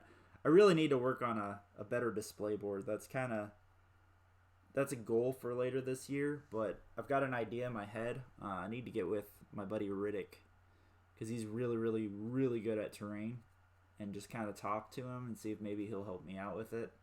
Pay him a few bucks, you know. No, I mean you could. Oh yeah, yeah, yeah. You could do it that way.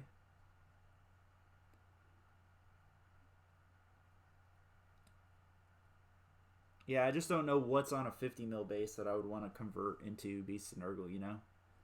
And I actually really like the Beast and Nurgle model. I think it's really dumb that they sell them as separate models.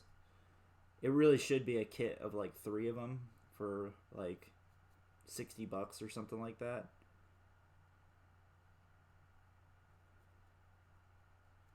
Because a lot of people say good things about them. It's just like, who's got the money to run out and spend on these, you know?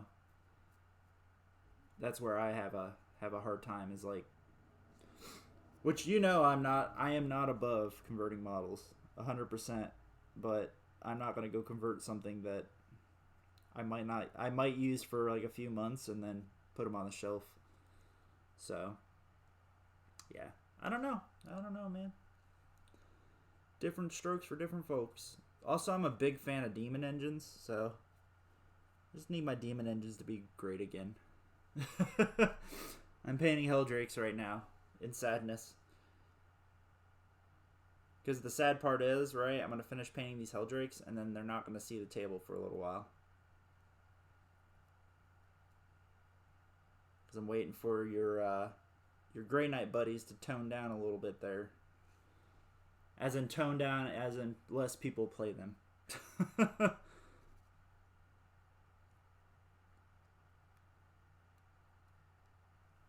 Because if less people play Grey Knights, the more viable stuff like Demon Engines becomes.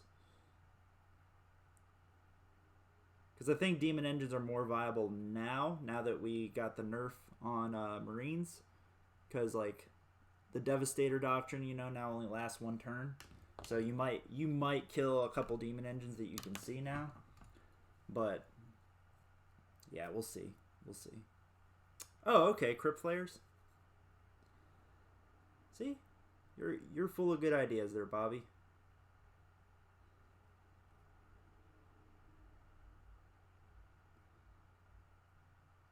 Yeah, I guess it just really depends on your motivations, you know what I mean? Oop. See? And then I missed like a whole little patch of white right here. So I'm just going to put some gold there to fill it. Nobody's going to notice, but I'll know that it's there, so.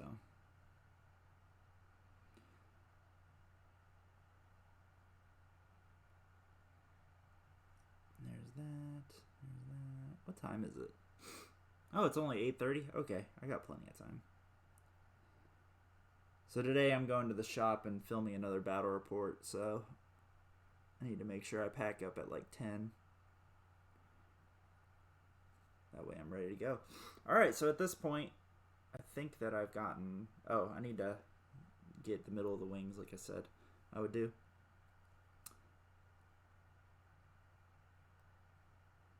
So I'm just kind of drawing a few highlights on the center of the wing. Not much. It's just enough to catch like maybe a glisten here, a shimmer there.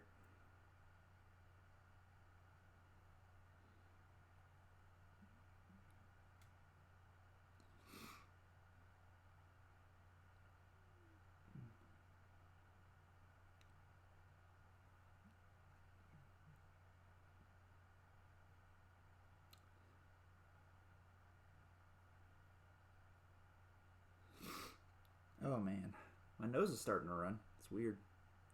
I'm not getting sick. It's also really cold here today. Really, really cold today. Let me get a sip of my coffee.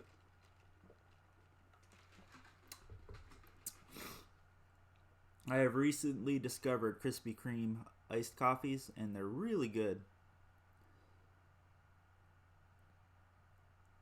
I mean, they're not as healthy as, you know, normal coffee.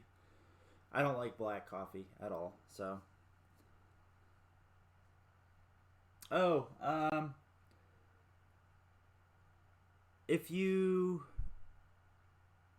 what's your Discord name, AR? So if you type it in, I can just invite you to the channel, you know? Because it might be under, I think it's under HWG USA.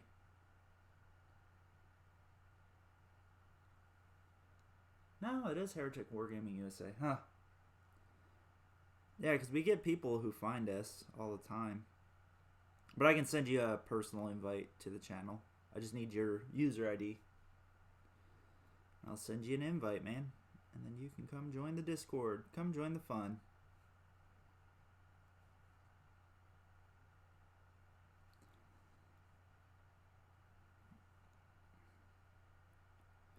I always like getting more people on the Discord channel. It's always a blast.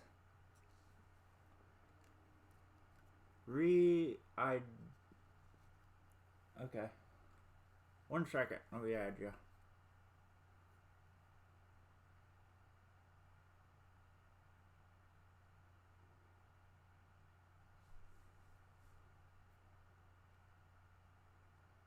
Let's see. Invite member. Search.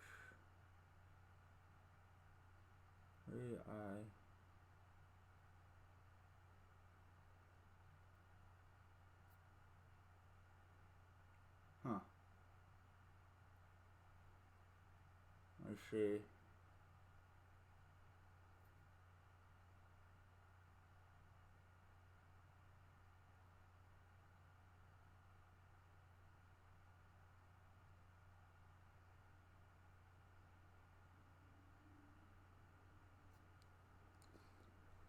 What's your number?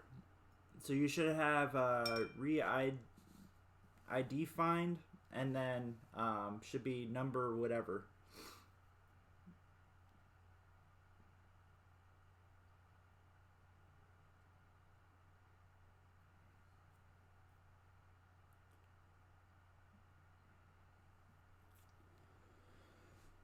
Yeah. So while you get me that, because my paint's drying as we're doing this. So it looks like I finished that wing. And looks like I finished that wing. So yeah, give me that number and then I can toss you an invite.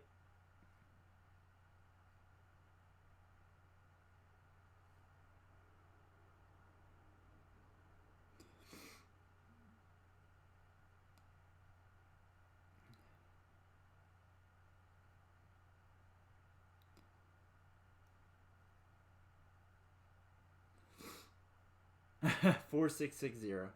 Oh, it's all good, man. Like it took me a while to learn Discord too. It's neat though. I really like it. I'm glad that I started up the Discord because there's a lot of good channels on there, you know, and a lot of the YouTube's channels, they have their own Discord now. So mine's actually a public one. It's not a private one like Art of War. I know you got to pay to be part of their Discord. So, but mine is just a way you just get benefits if you're a patron.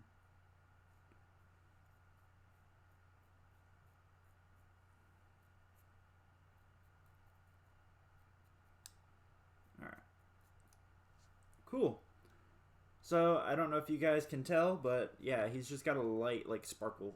So just kind of some areas, and it just makes it kind of look like he's got scrapes or whatever on his wings. And so sit him down. I'm gonna invite. So he's number 4660.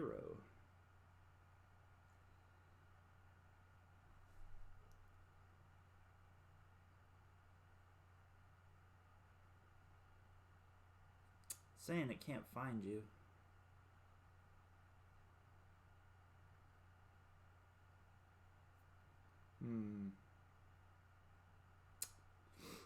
Let's see.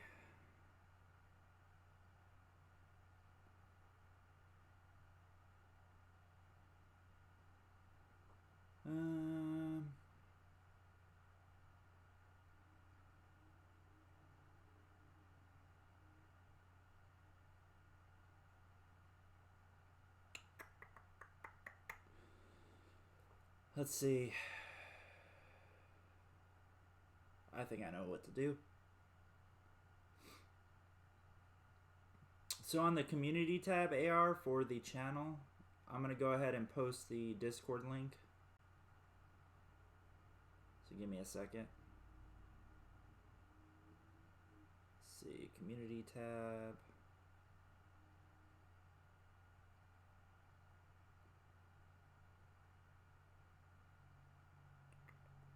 That's not where it's at. Ah, where do I go to the thingy? To the channel. Nope. Grr.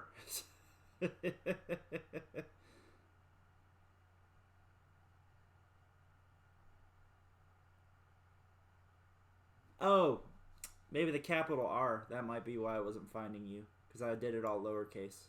Hold on. I'm trying to add you as a friend.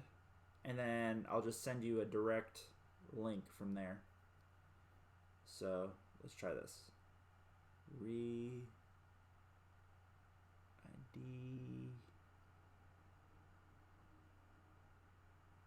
Find number 4660. There we go. Okay. So I just added you as a friend. So once you accept my friend request, I can send it to you.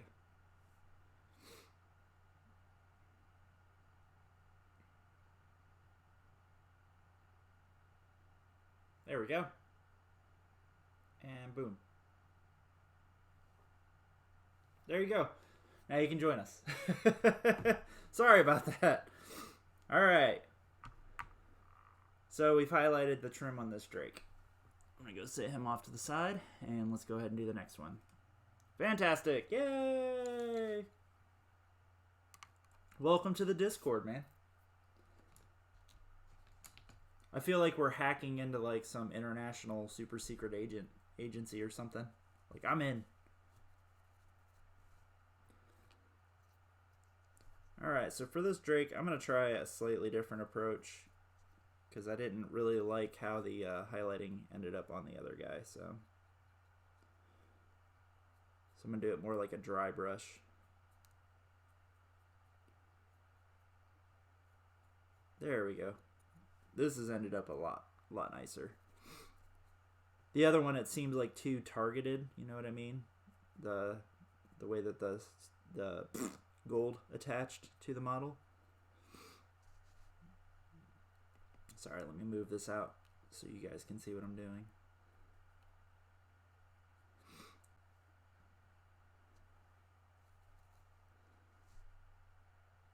But yeah, so we have a picture or a painting and modeling part of the Discord channel, so you can share stuff there and I can see it. So usually, like when I'm doing live streams and stuff, if somebody wants to share something with me, then I'll have to check the Discord. You just let me know and I will check it, and then at the same point it allows other people, you know, because if you're referring to something and we don't know what you're referring to, it's hard for other people to comment. So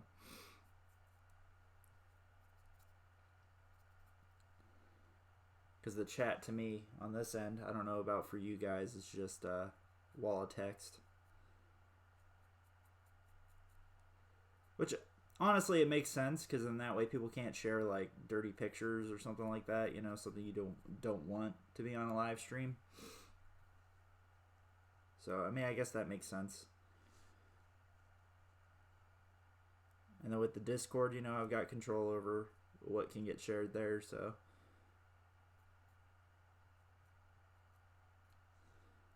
oh yeah, this highlighting is turning out a lot better, and it's a lot quicker too.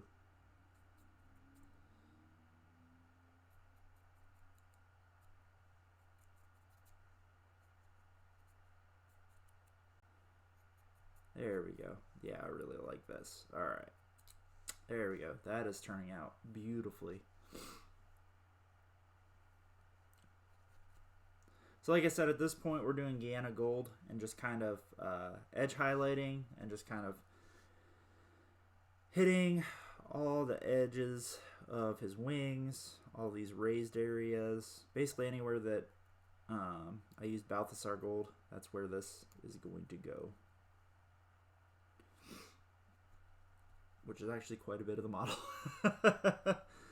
It's actually a majority of the model, but by getting this highlight step done,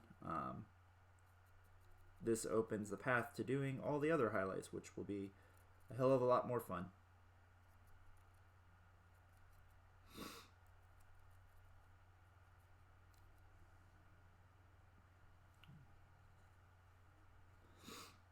And so thank you guys so much for joining me today. Hopefully you guys are having fun, hanging out. Yeah, see, like, it's really dark on the...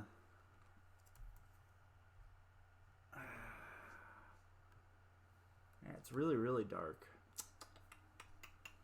Let me see. Let me move that away. Maybe that'll help.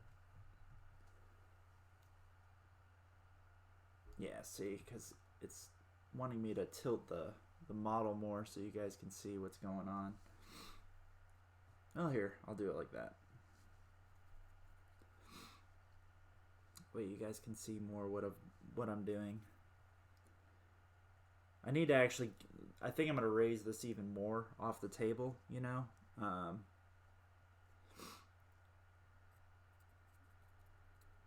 Running a YouTube is a whole lot of fun because there's a whole lot of things that you don't normally think about when you're on camera until you're doing something like a live stream.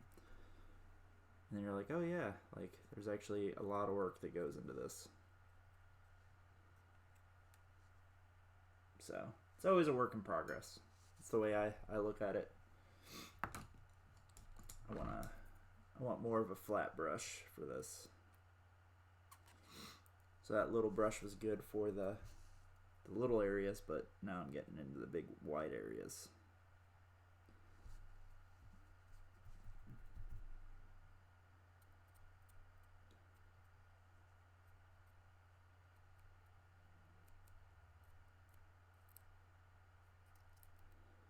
And there we go.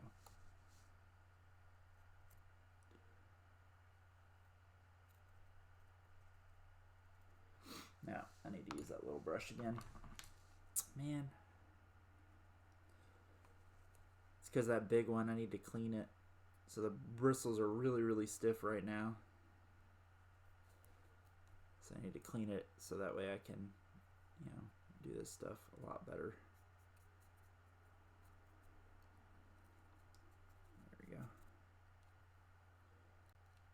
Alright. So I got this. So I'm over here now.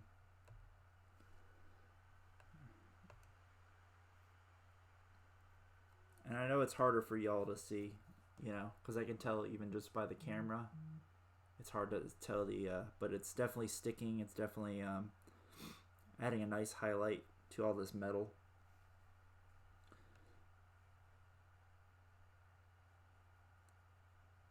And so because I do a lot deeper washes than most people, I think.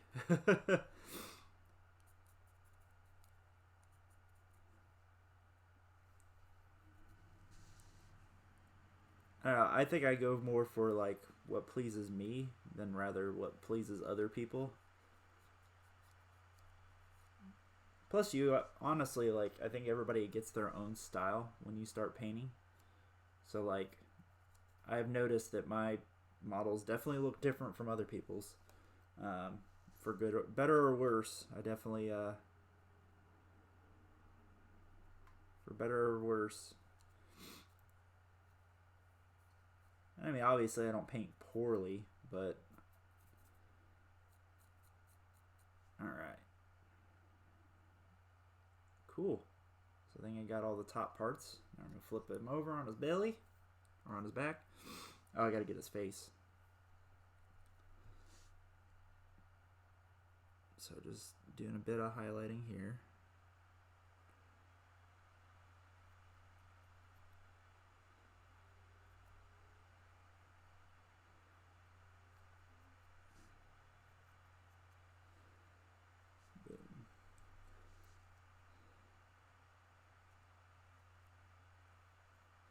Now for the hoses for this guy, because I chose to just go with a straight color, I think what I'm going to do is I'm just going to wash them multiple times with a bunch of different washes and just kind of just treat them all grimy, you know what I mean? Like I'm not really going to highlight the hoses that much.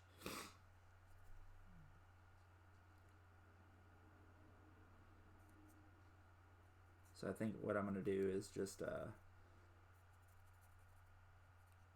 God, I wish I had like an oil wash for them. Probably do Agrax Earthshade again. I'll do Agrax Earthshade wash on them to kind of dirty them up even more. But yeah, so that way I don't want the hoses to really stand out because to me they're just kind of there. Usually for my hoses, I just I try to dirty them up with like typhus corrosion and stuff and just kind of hide them. Because to me the hoses are like, I don't know. I get hoses are cool, but for a model like this, there's just way too many hoses. Like there is a point where there's too many hoses on a model. And for a Heldrake, that is definitely, they've definitely reached maximum hosage. So sorry if you guys are typing in the chat there. I have my screen to where I can't see the chat right now, so just give me a second. I'll bring it back up because I adjusted the camera. And so then I'll be able to see the chat again and I can answer any questions or respond if there was anything somebody posted. I also heard my phone buzz. It's probably somebody on Discord. But hold on, I'll shrink this. Oh yeah. Oh, okay. Let me take a look.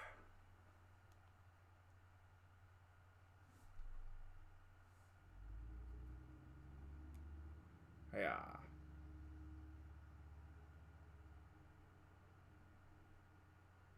Oh, okay.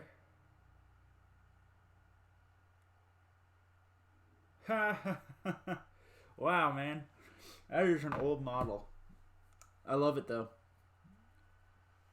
Repurposing, that would actually not be a bad Heldrake. It depends on his size though. Like how big is the model in reference to like, I don't know, like a Lord Discordant or something, you know? Because I don't know if you've ever seen a Heldrake in person. These things are huge.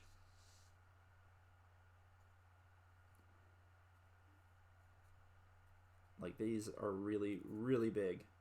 I remember the first time I saw one, I was like, they're that big? Like, what the hell? But yeah, these things are really, really big.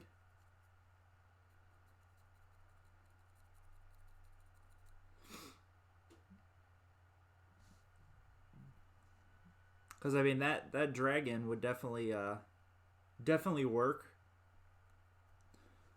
And if he was big enough, like really, you could just, it wouldn't really be a proxy. It'd be more like a counts as.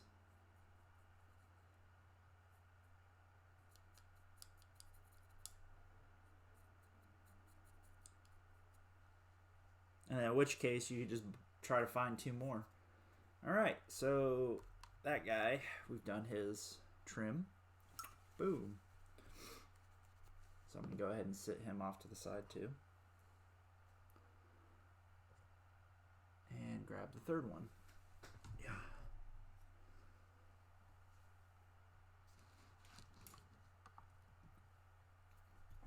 All right. Man, we're getting Heldrakes done today, guys. Getting them done. Because beyond this, I gotta highlight the silver. Like I said, I want to wash and dirty up those hoses a lot more. I do the flesh, and then it's the mouth. The mouth is really the last part of it. Well, and the claws, but the claws are gonna be real super easy. Same with the tail.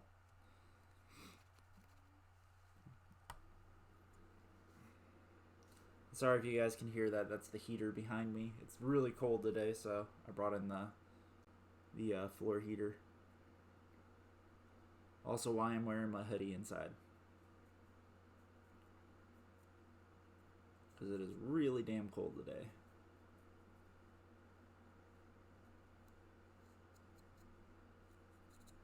But yeah, to kind of show you a reference.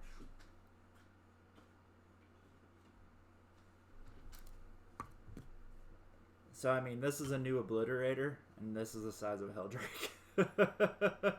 Just to show you, like, a reference size of how big these things are.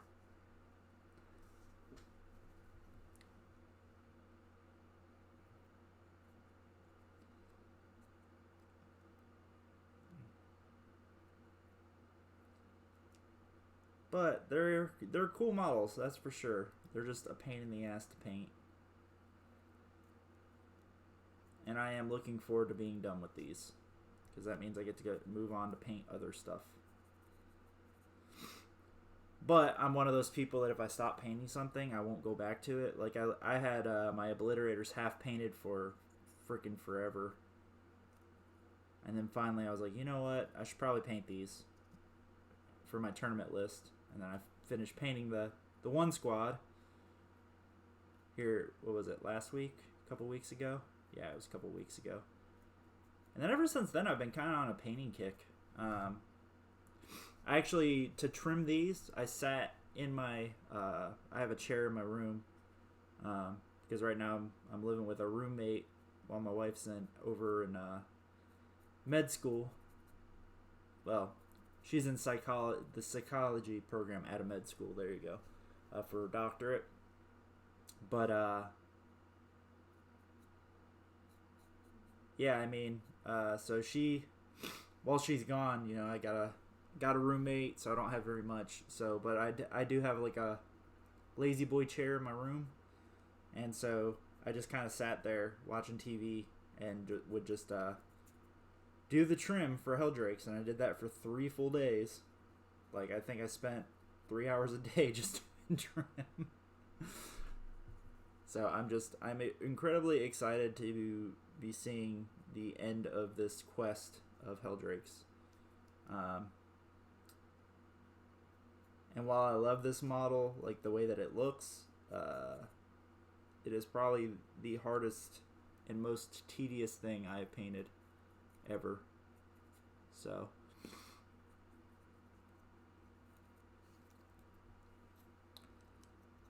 think I might end up doing a little bit of Nuln Oil on the hoses and stuff too. We'll see.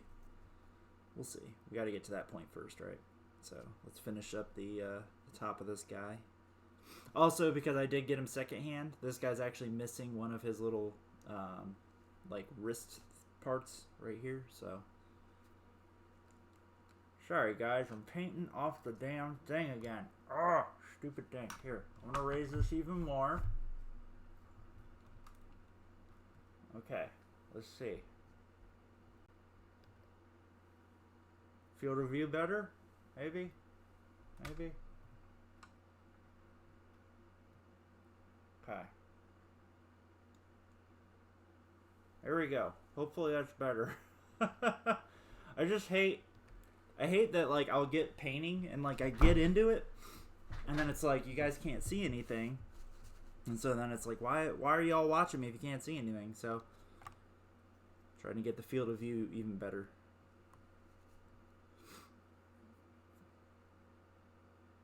Oh, that might be the size of a Heldrake base. I don't know what the size of a flyer base is, because that's what Heldrakes use, is a flyer base. Because the largest oval base is probably a Knight's base. Yeah, I think the Knight's base is the largest one. But man, if he covers that, yeah, he would actually be fine for a Heldrake stand-in. Honestly, I would just probably buy a flyer base and see if you could get a hold of a couple more. Then you got Heldrakes then.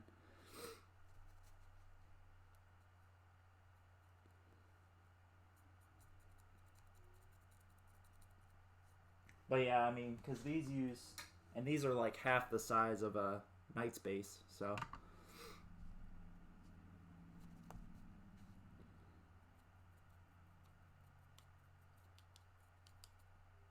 Let me get this light over here. thing. All right, there we go. Once I moved the stanchion up, the light got a lot darker on my end, so I have two lamps here, so I brought the other lamp over here.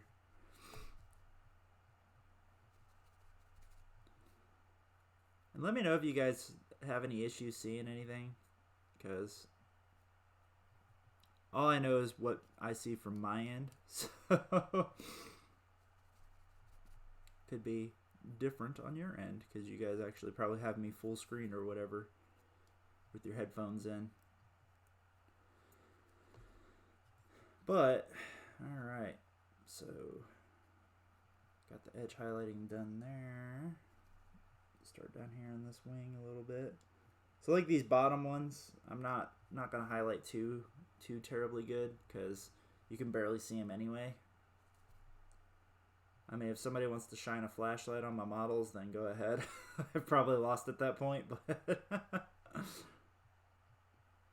you're building paladins? No! Why would you do that, Bobby?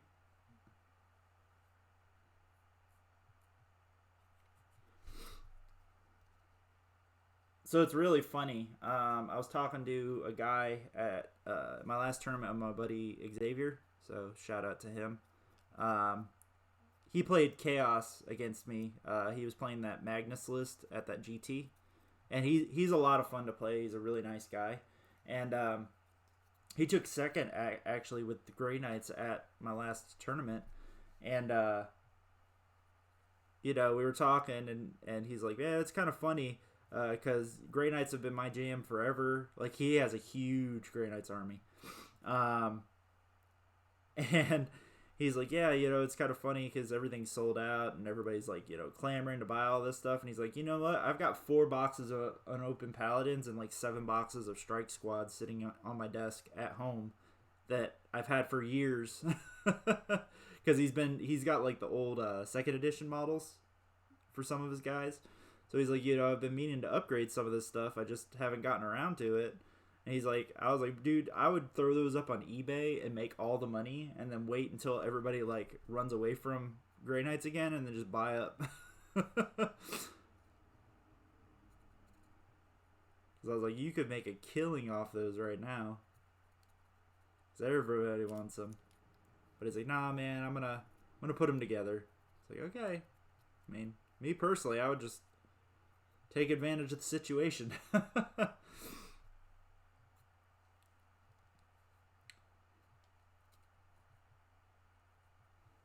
Because if everybody wants to clamor and meta chase, let them make some money.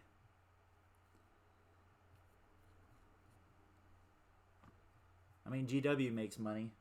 I'm sure their Grey Knight stock just went up tremendously.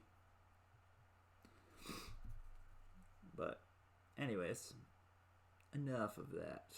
Enough of your paladins.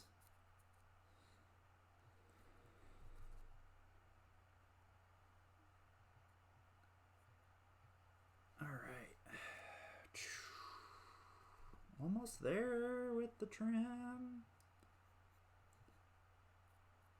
And I'm not being very, like, direct with my highlighting. Like, it's not like, oh, I need to make sure that it's level on both sides. And no, I just make sure that I hit everything.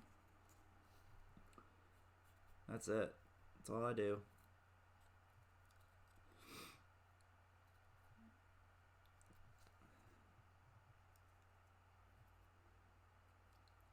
For these guys, I've been really bad. I have not been varnishing my models after I finish them. So, but for these, I definitely need to varnish because their chances of falling off their bases or whatever are way too high to risk chipping the paint. Yeah, I really need to go through and varnish some of my other models though. Like my Demon Princes for Thousand Suns, they always, like, their wings tend to rub a lot. And so I'm always having to touch paint the damn wings. Yeah, I just finished Arimon, which his painting turned out tremendous. Like, I love the way my Arimon turned out. But I definitely need to get him some matte varnish on him.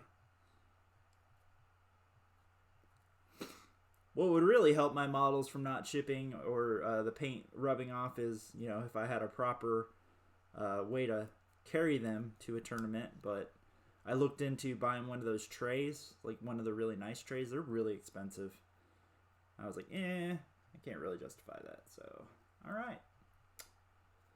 Let me double check all of his spikes. Cool. So all 3 heldrakes, we've gotten the gold done. Just set him up there. Okay. Fantastic. All right, gold's done. So what should we do next? I guess silver. Silver's next. Where's my silver? So this is Stormhost silver. So I always highlight my silvers with Stormhost. Excuse me. Where's the cap to this one? Oh, there it is.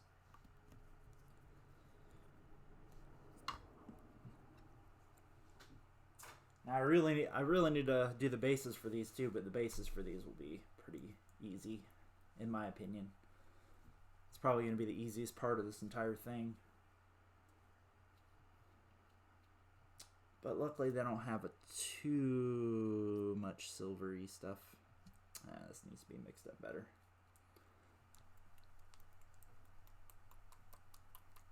Yeah. But yeah, thank you guys for... There we go. Broke the ball loose. Thank you guys so much for joining me. I know I say it a lot during the live streams, but...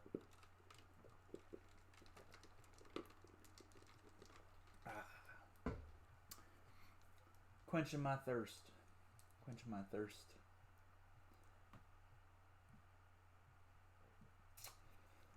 But yeah, I think today I'm going to take out the old Poxwalkers again for a walk around the old game store. So,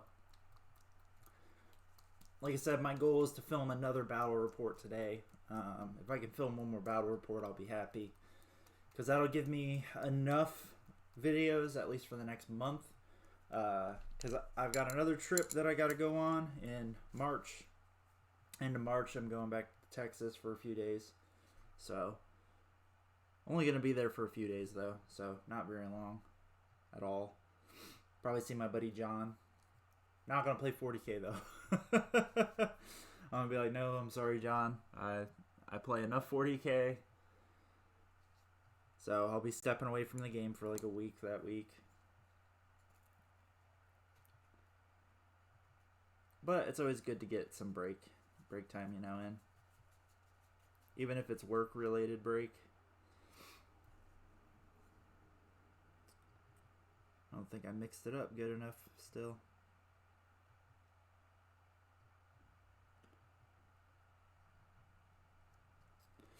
Yeah, it'll be fun. Alright. So for the silver, because I'm just doing around the exhaust tubes real quick. Just hitting the tops and bottoms real quick, just with a line. For the spikes on the wings that I've done, I'm just going to do a line down the center of the spikes.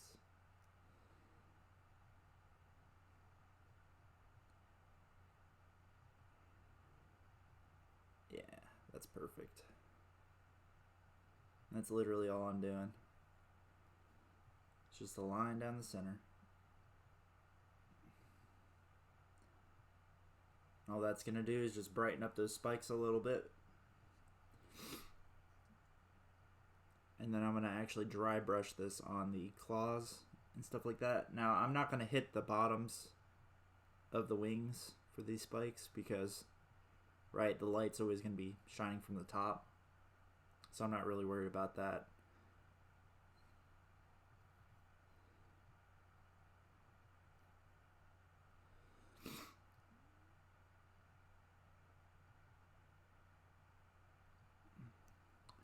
That's that for that. And I've got these spikes on the edges of his wings. I'm just going to kind of boop, and boop, and boop, and boop. Yes, you have to boop them as you highlight them, guys. Always boop your wings.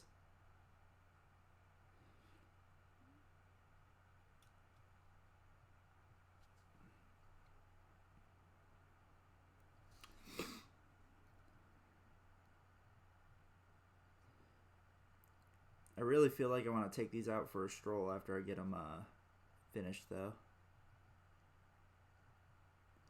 Maybe next weekend I'll do another battle report with these guys, because by then they'll be done. I'll have them, their bases done, have them matte varnished. Oop. Gotta watch out for the spikes. Okay, and then he's got a couple spikes here and here. So for this spikes, I'm just going to kind of hit the tips right there, right there. For these spikes right here, I need to hit them from the top. Because like I said, light's usually shining from the top.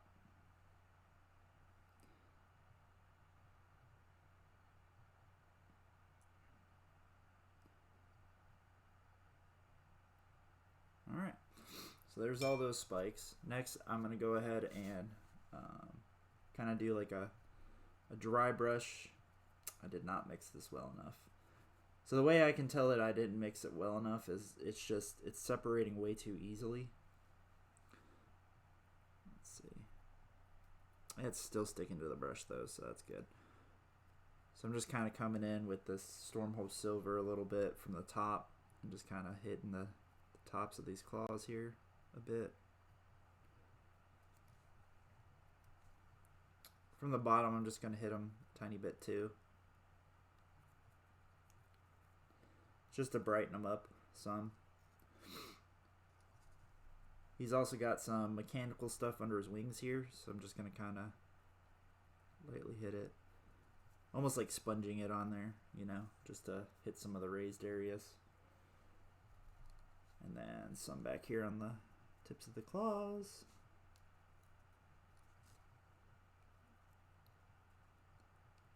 Now it's funny, normally I'll do this like for the Death Guard models, I'll do this and then I dirty it all up. So most people ask me why do I even do this for like a Death Guard model. But what it does is it kind of, it just adds a little splash of brightness. Like while I love my stuff to be grimdark, I want it to look like what a, you know, an actual dude on the battlefield might look like. So, ooh, I never washed his tailpipe. I gotta do that. And that's that. So first guy, his silver is done. Let's go ahead and move him off to the side. Now, you might be asking, why am I not highlighting the wings?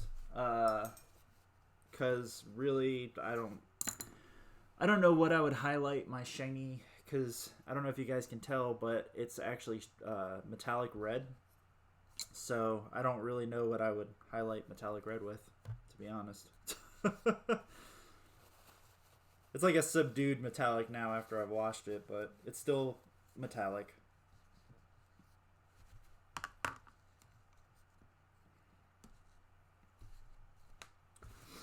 Alright. And so let's go ahead and do this guy.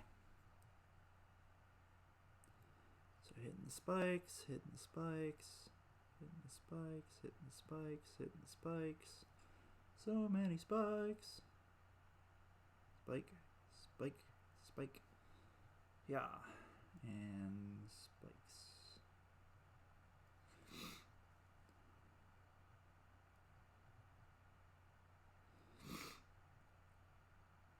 Oh yeah. That'll be nice if I can get these guys to the point where, like, before I go, it'd be really awesome to have them to the point where I can just do the bases tonight or something. I'd be real happy if I can get to that point. Probably go pick up some matte varnish on my way home or something.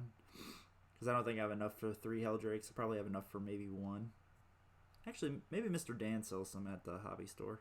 I'm already going to be at the hobby store. I'm thinking of picking up another unit of Rubric Marines.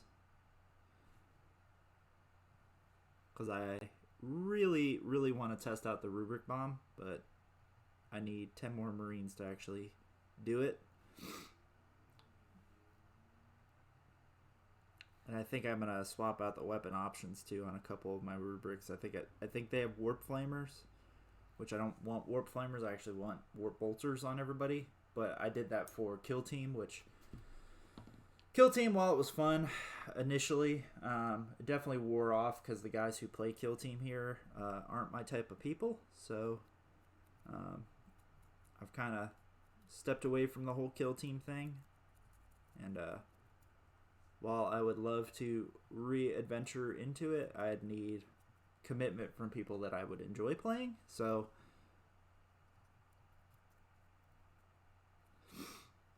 instead of having arguments with some neckbeards, so other than Sam was a lot of fun, and a couple of the other guys were all right, but mostly though here it's I don't know, the kill team community here is not very I don't really like the guys, you know what I mean? So that's my own personal thing. So because of that, I think I want to redo my guys that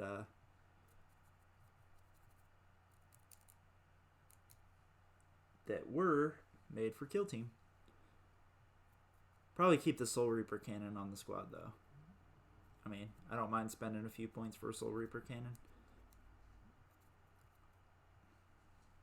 Alright, so his silver... Oh, let me do this.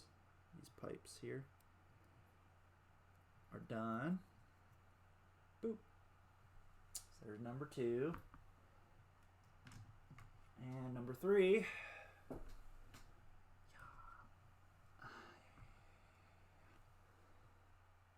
And number 3. Now, this guy, because he was a second-hand one, the one that's missing his little arm plate here, they put on his wings upside down. So, yeah, it's a lot of fun.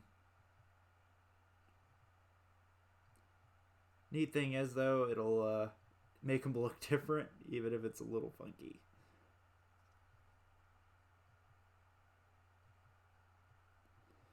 And yes, I know I could have tried freezing him and popping his arms off, but you know what? Somebody spent some time and effort putting them together. I'll work around their errors in judgment, so.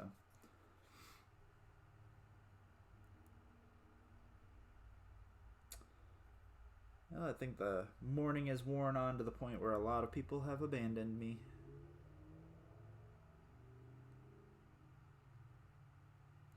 That or just this stupid thing. Yeah, because I keep coming close to the chest with the model.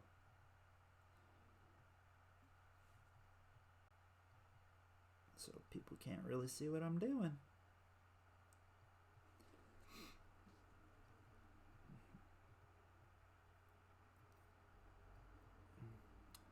And doing the tips here. I gotta do the tips of here.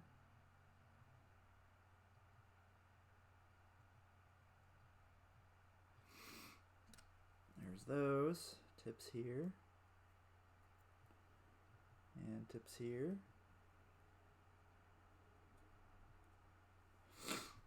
Alright, so there's all the tips of those.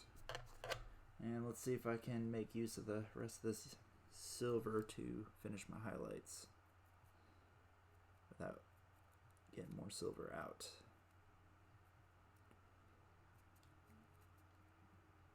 Oh yeah, this will be fine.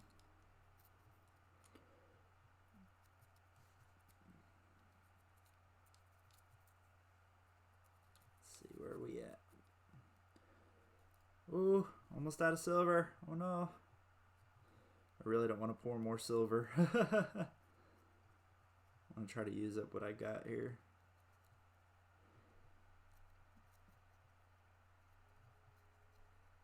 Yeah, oh yeah, I'll be fine. Because I just got to flip him over and do a little bit of silver on the belly, and then that's that.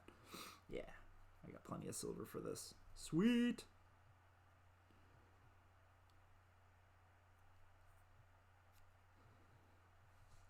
There's that.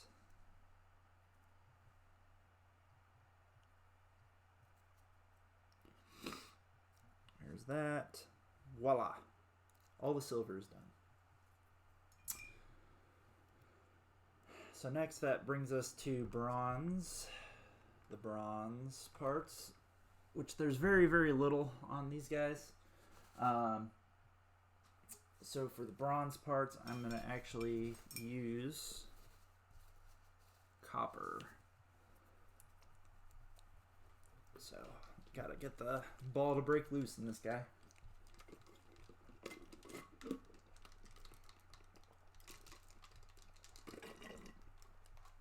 I have not eaten breakfast. I should probably eat breakfast at some point.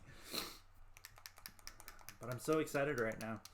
I'm so excited to be getting these heldrakes done.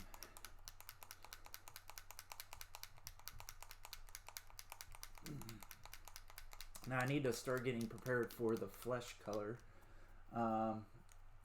which I'm going to use this orc blood for the flesh.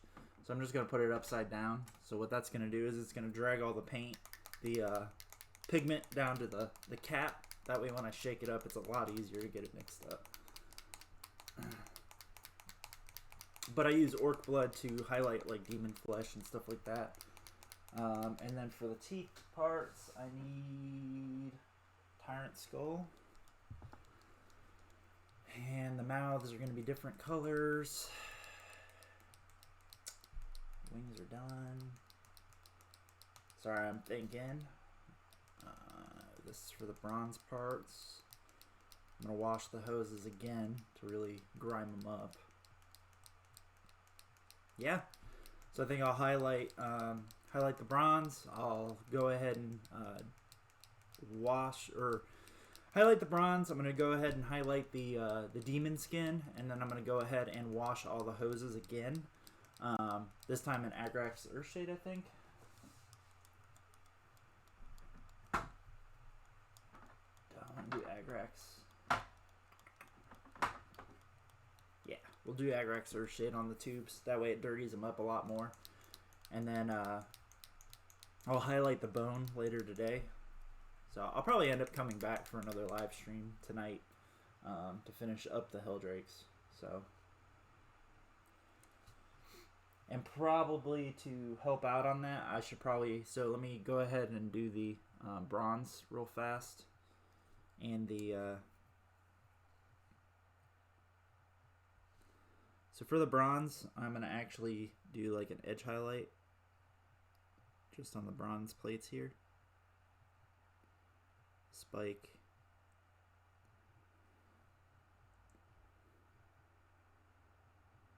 And literally it's color matched to the same color for the, because I use Army Painter. So it's basically the same color, but all it's going to do is just brighten up those edges so it doesn't look as grimy.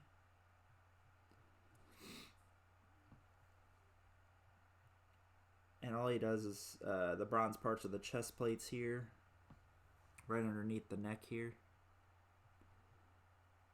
So just kind of hit up the spikes and then the edge of this plate here. That's it.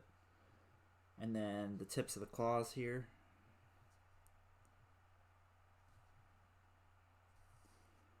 So I'm just kind of hitting them with this bronze.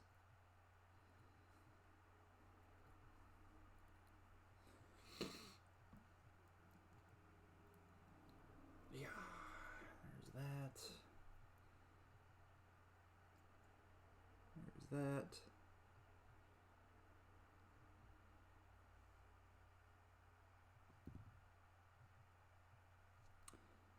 Okay, so there's the bronze on this first one. Let's go to the next one. Yeah, so the bronze on these guys is really, really fast. Just because I've used it limited. Oh crap, I forgot their little mouth plates too. So I used bronze on these little mouth plates here. So I'm just going to hit the tips to brighten them up some. So I'm going to have to go back to that first one and do that. Because I forgot about it. Until literally I was just looking at this one.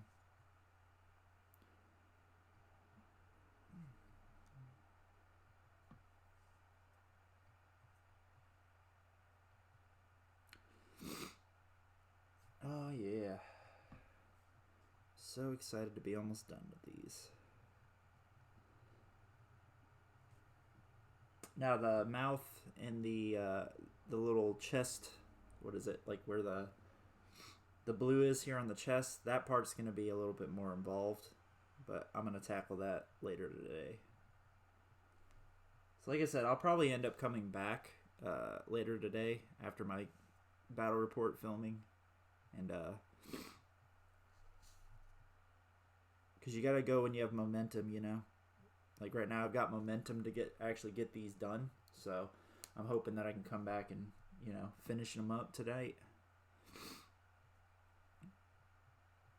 So I'm actually gonna do the bronze, and then I'm actually gonna go to the bases real fast.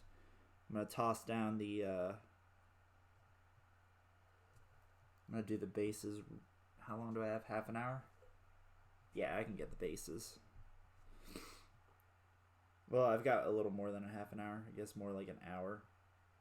If I leave by 10:30, I'll get to the shop when they open. So, gotta snag a table before other people. Oh crap! Put my fingers on the wrong part of the model. Oopsie.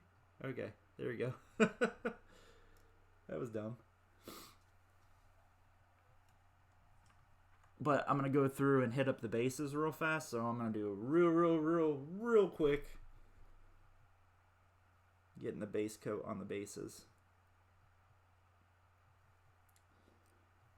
Because what that's going to allow me to do is then tonight I can do the entire thing.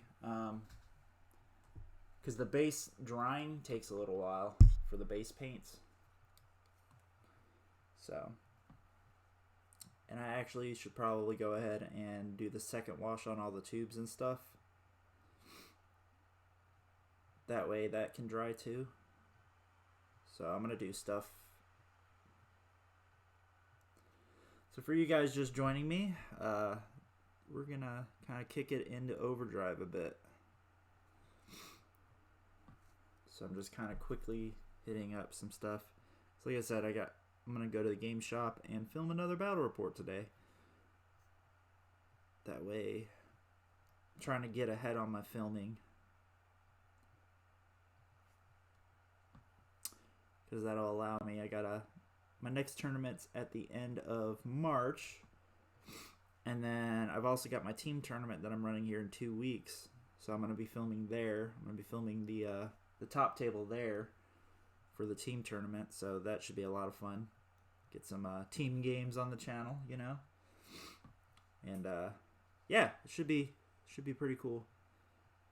I myself am trying not to participate in my own tournament. I'm always a standby unless like absolutely need to be put in. So because usually I'm running around TOing stuff or helping with tables or what have you, you know. Okay, so like I said, so now I've done the bronze. I should probably go through and wash all the hoses with Agrax Earthshade real quick. So if you guys are just joining me, the reason why I'm doing Agrax Earthshade on the hoses is the hoses to me are secondary for this model. So I don't really care if they pop. I actually really want them grimy so they more or less kind of blend in.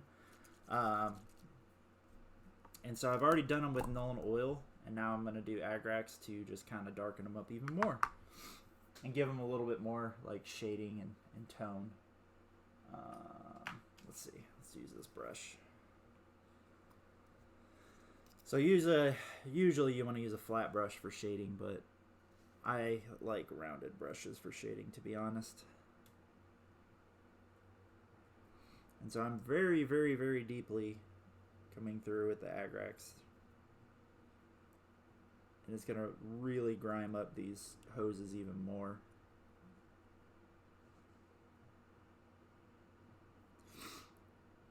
And I'm actually not even going to, I don't think I'm going to highlight them. I think what I'm going to do is like do typhus corrosion and just basically make the bottom part of this guy just look incredibly just grimdark. There you go. Use grimdark as the terminology for it.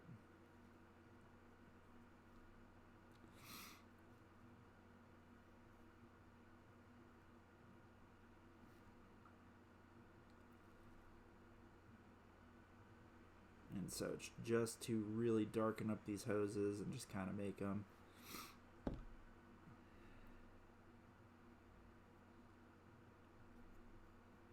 because I'm not going to go through. Some people like to do multiple colors for the hoses. I kind of took the lazy route with this, mostly because a lot of the hoses are very obscured on this damn model because they're under the wings and stuff.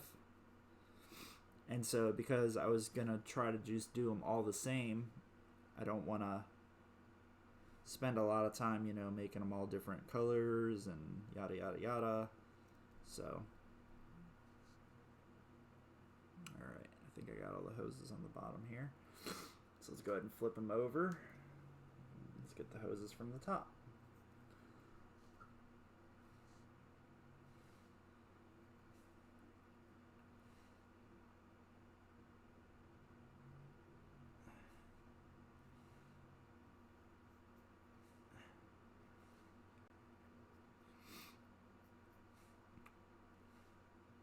I think I would have actually spent a lot more time on the hoses had I sub-assembled this guy and done him,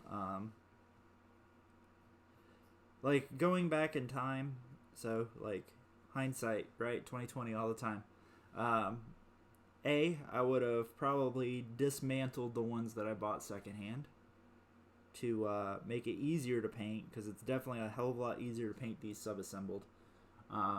I figured because a lot of people said, oh, Lord Discordance, you definitely want to sub-assemble when you painted them, and I didn't for mine, and they turned out just fine. As a matter of fact, I really love how my Lord Discordance turned out. But, so going into this guy, I was like, no, it can't be that bad. Yeah, it is that bad. It very much is that bad. So, had I gone back in time, I definitely would have sub-assembled these, and, yeah, would have been a lot easier to paint these, you know what I mean? So I think I would have gotten them done in a lot quicker time. Okay.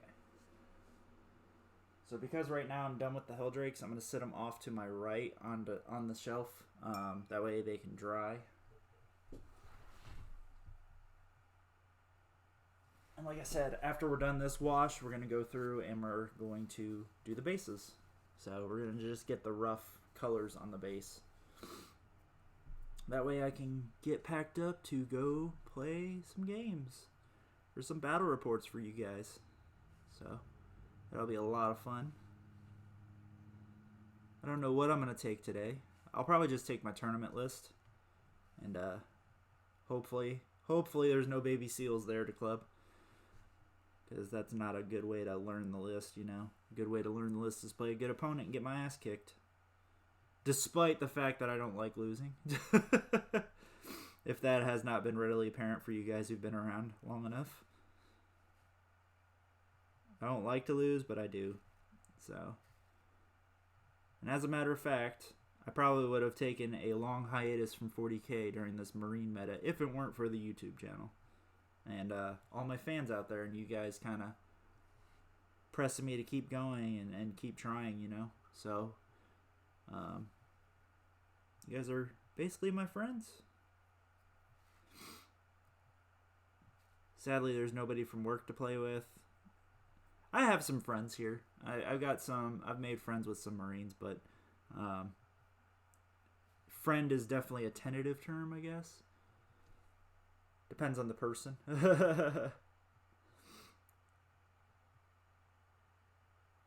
Like Josh. Josh is my friend. I would say Josh is a friend. Alex is a friend. Because if I called them, and was like, hey, can you come help me out? I think that they would definitely come help me out. Same thing. I would do the same for them, so. That's what friends are for.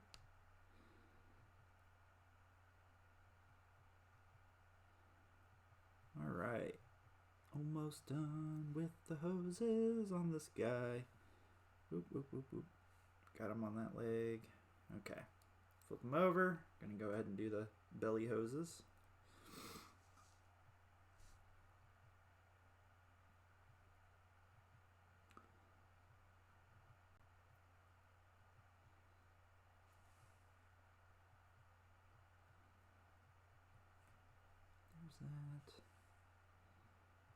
There's that. Yeah.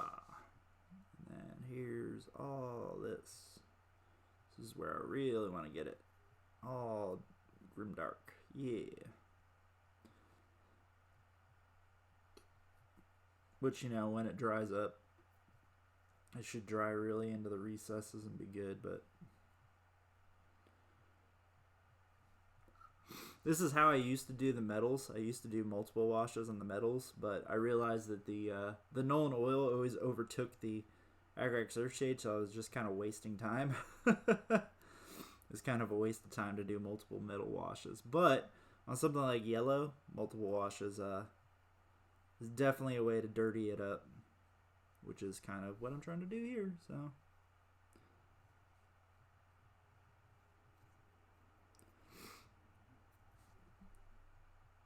today's been really popular though. I've had quite a few people swing through. It's nice. God damn it. I keep forgetting I need to do these tailpipes. You know what? This tailpipe, I'm just going to do the Agrax Earthshade. Let's go ahead and just right in the tailpipe. Boom.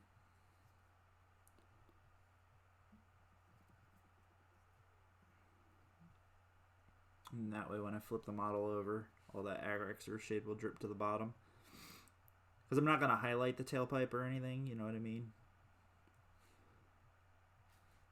It's just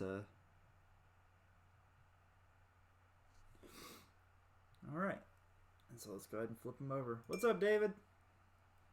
You guys at the shop today?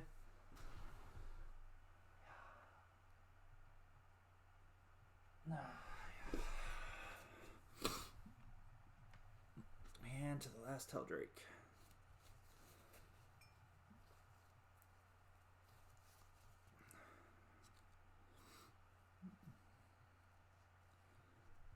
Alright, and hit these hoses up,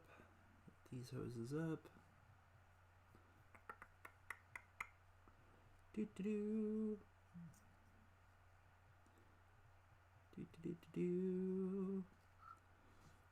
But yeah, once I finish these, though, it'll be a lot more interesting, because then I'm going to start on painting my horrors, or finishing the horrors that I started like a year ago. So I got to paint the horrors, because I actually use them quite a bit, and I really love the models. So, and I've gotten all their flesh colored done. So really, it's just a matter of doing like the bits, like the little the bracelets and the feathers and stuff like that. But yeah, I just kind of did the thing, and that's it. I gotcha.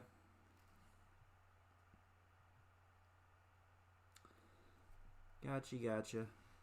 Well, hopefully it turns out good. The pictures look pretty good of it. I'm not a fan of clean models. Clean looking models, I should say.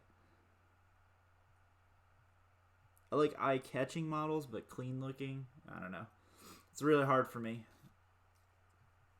I like your Space Wolves, though. I really like, because they're definitely there's definitely some TLC into those.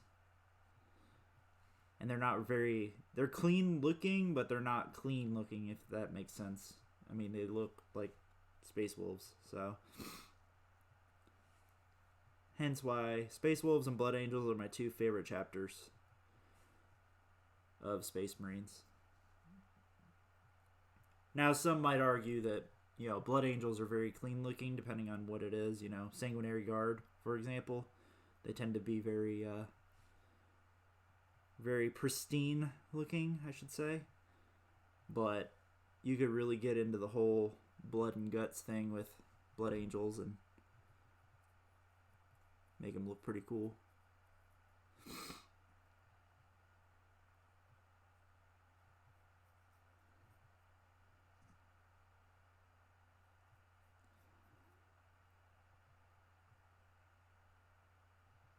Yeah. But we're finishing up these tubes here. And once these tubes... Oh, I gotta highlight his tailpipe. Just like I just remembered.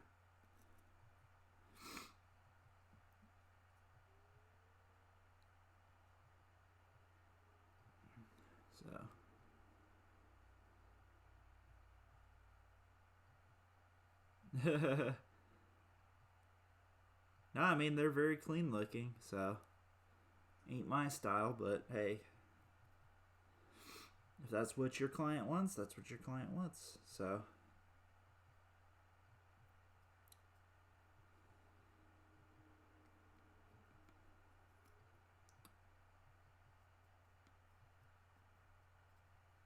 but yeah.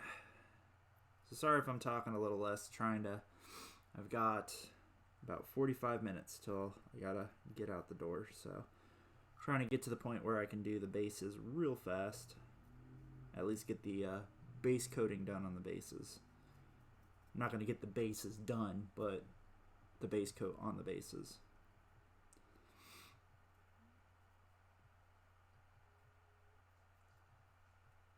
All right.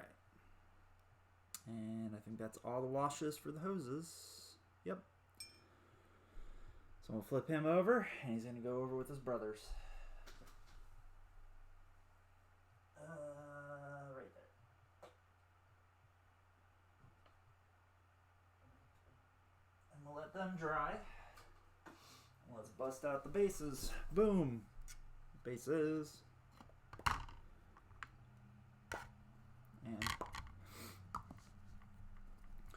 And so for the bases, I've done different things on these.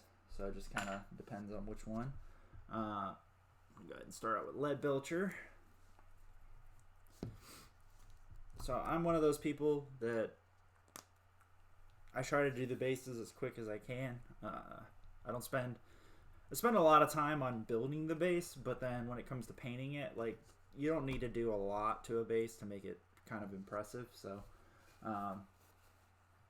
as a matter of fact, if you watch a lot of like the high-end guys, the base is probably the least amount of work they put into a model. Because the base is just there to accentuate the model, you know, it's not there to take away from the model. So in the case of this one, right, I've just got a bolter here. So I'm just going to go ahead and throw some lead belcher on this bolter here. Boop.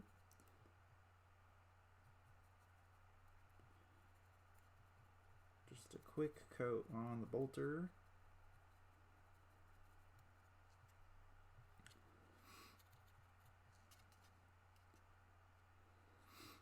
But yeah, so I'm going to go to the store today. Probably throw down some poxwalkers. Hopefully get a good game in. And come back and paint some more. We'll see. I might get multiple games in. I don't know. We tend to be really busy on Saturdays, so it shouldn't be a problem to find multiple games, but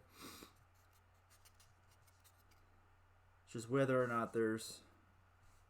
So that, like I said, I don't want to club baby seals sort of thing. I'd like to play a good solid game. Or against something that's new, like the new Tau or new Astra Militarum would be a lot of fun to get a game against for a battle report. Or Blood Angels would be a lot of fun. There are Blood Angels players. There's like 2 of them. They don't really show up very often. Dark Angels would be a good one. I haven't played the new Dark Angels. I know what they do, but haven't played them yet. Grey Knights would be good, just to kind of see. But the only Grey Knight player that we have right now that's not a meta player is my buddy Riddick. So we'll see whether or not he wants to, because he tends to not want to do battle reports. He's fine playing a game, but he doesn't want to be on camera, so which I get. So we'll see.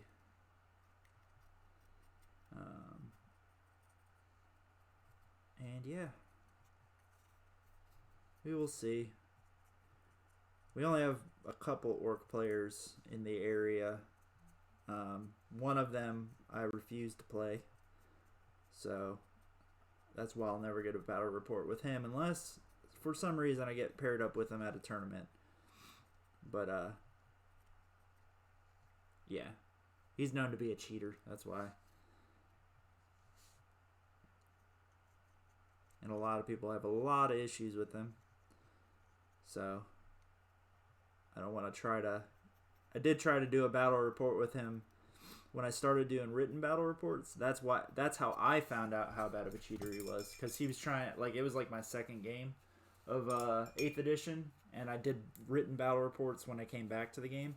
And yeah, he was just straight up lying to my face and doing all this janky stuff that even me as a new player, I was like, that doesn't seem right. And he's like, oh, no, I can totally do this. I got rules to allow me to do it, like moving models through other models, and saying his gargantuan squigoth had like a 4-up invulnerable save or something like that. Like all this craziness, you know, and this was beginning of 8th. And I mean, he was just hammering me. Like there was no game to be played. Like I was just getting my ass whooped. And a large part of that was because he was lying about his rules and cheating and doing all this stuff just to win the game. And so I had my daughter with me at the time too. And literally I was like, you know what? You win the game. I'm just going to pick up my models and walk away. And he did the whole, oh, well, hopefully I didn't do anything wrong. And I was like, well, I mean, quit lying about your rules. And, but the funny thing is, you know, that was 2 years ago. So that was 2 years ago, and he still does the same things to other players. So obviously the guy doesn't learn. And hence why I will never get a video battle report with him. Because I don't want it to be a struggle of I need to argue your rules with you and tell you how to play your own army. I want it to be a game where I can actually pay attention to what I got to do and you pay attention to what you got to do. And, you know, we have a cordial game, right? So, or amicable, I guess that would be more of the word for it. But yeah, so... And I get a new person not knowing his rules, that's one thing. But this guy has played the game since its inception, so...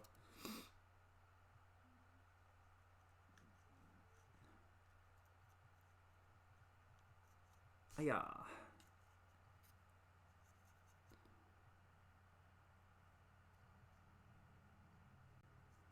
Okay, so we've got the bolter base coated. We've got the hatch base coated. Right? Yep. Now you can still see a little bit of white through it, but I don't, because I'm going to wash it and then highlight it, and you won't really see the little bit of white that's poking through it. And so, next, same thing. I've got another hatch here and another bolter on this one. It's the same thing. I'm just doing a quick base coat on these because I want to get the biggest thing for these is getting the base paint on them, because the base paint takes so long to dry. So that way the base paint will have pretty much the whole time I'm at the store to dry. And then hopefully I'll come back and then it'll be dry. So if you guys are just tuning in, you know, sorry, getting towards the tail end of this. But I will probably end up coming back and continuing the stream where I finish doing the highlights on the drakes, and I'm going to finish the bases and basically get the drakes done, which will be a lot of fun. Can't wait. I'm so excited. If I didn't need to get some more battle reports filmed, I'd probably just stay all day and do this. But I need to get more stuff filmed for the channel, so...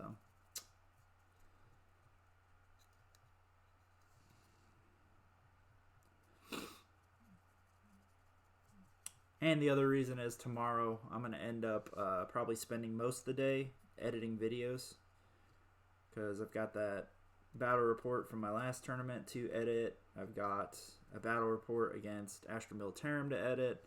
I've got to make some cover screens for the new Tacticas that I just built, so I got to build those, which hopefully that won't take very long.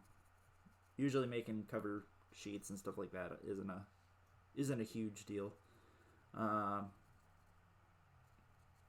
But yeah, I think there's another.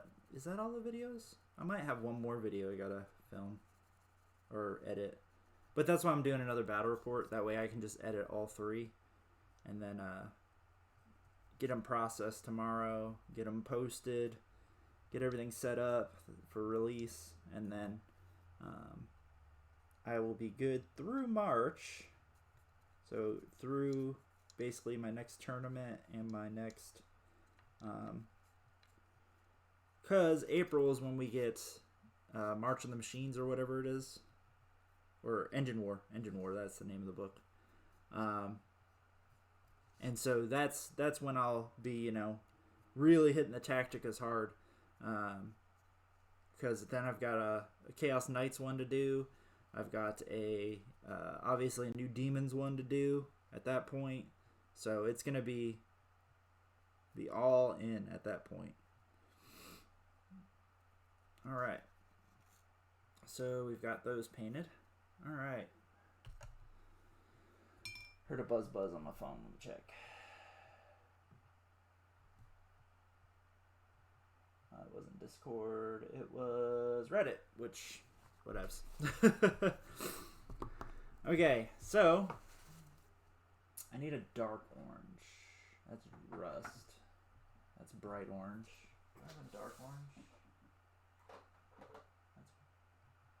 squid brown. Yeah, I'll do that. Or scrag brown.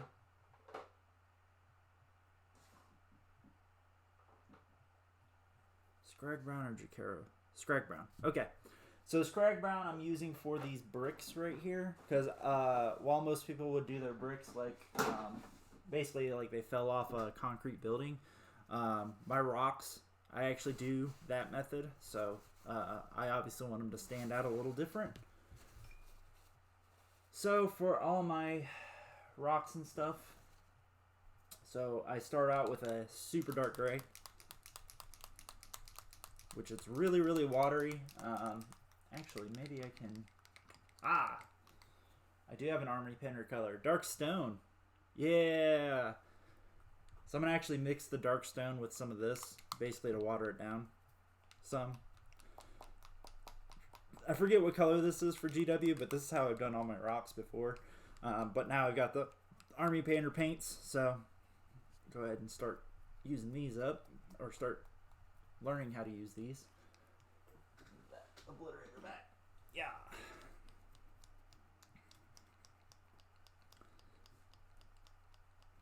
And so these are going to be, the Scrag Brown is going to be for all those bricks right there, whereas this is going to be for all the stones. So.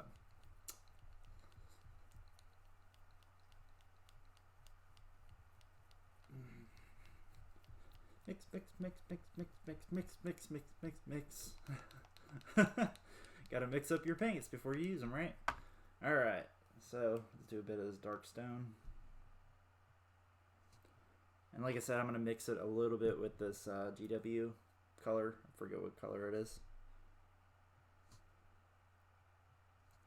But that'll water it down some. And then, where the hell is my... I don't want to use my flat brushes for this. I want to use...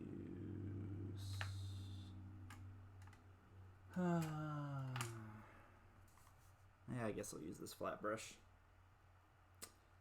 Man, this flat brush needs to be cleaned. Never mind. That one's really bad. So, should probably put my brushes out in front of me. That way I can see them. Alright, I'm going to use this brush for this. So I'm going to go ahead and mix together these two colors. It's a nice color. And I'm going to go ahead and do all the rocks on the bases.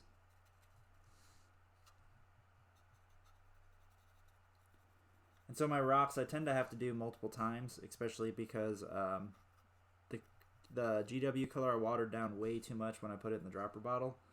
So it tends to not fully cover whatever I put it on. So I'm actually going to have to come through and do these. But the neat thing is, because it is so watery, like it covers it, like as you guys can see, I'm covering these really, really fast. And so even though I might have to come over a few of these with a couple coats, it dries real fast, it goes on real fast, so, and I can tend to get a lot of rocks done really, really fast.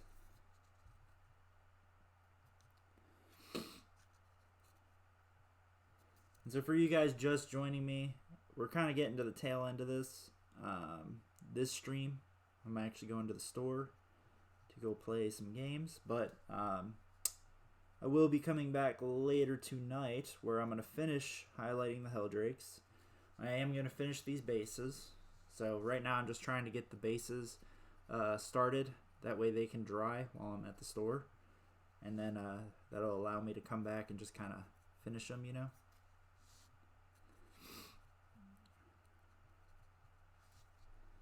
I need to figure out what to do with these stanchions though.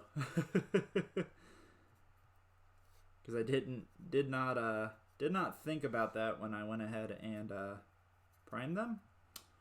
So I gotta figure out what to paint the stanchions. Could always do it like fire or something, like fire coming up the side.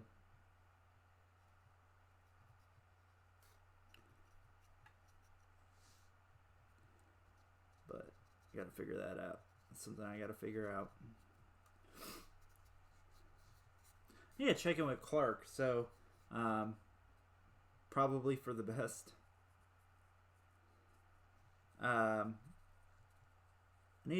So I actually have a guy that reached out, and he's actually painting a few models for the channel to help me out. Because he's like, I can't really afford to do much, but if you send me some models, I'll paint them for you and then send them back. And I'll pay for the shipping. I was like, okay. So I need to check in on him and see kind of where he's at, or if he just wants to surprise me with how they came out. So it's pretty cool. I like it. I like it a lot. It does help. So it's going to shorten my backlog. Definitely. Which we all have backlogs, right? Of many, many models that require some TLC and some paint. But we usually prioritize the things that you're going to use. I'm no different.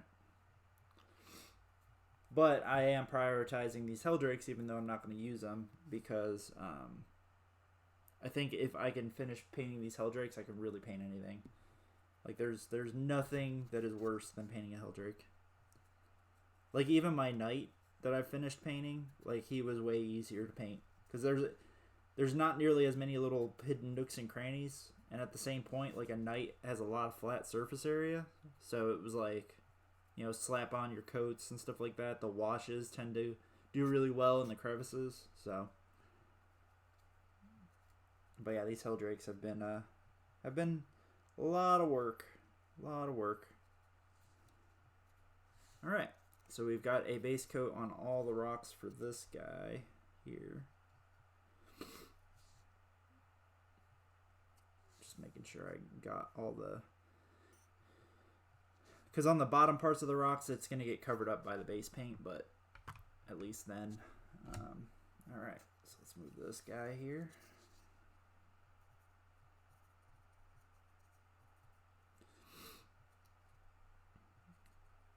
And so yeah, if you guys want to see how I finish the base and stuff, tune in later tonight, or, you know, check out the video. It'll be out there for you guys to look at. Haven't been doing a whole lot of paint streams lately. I've been really busy playing and filming Tacticas, and then you got work and real life stuff. So, but also at the same point as I've been doing these heldrakes, because these have been 2 weeks in the work in the pipeline. But as I've been doing these, for all the trim, I just kind of did that off camera over the past few weeks. So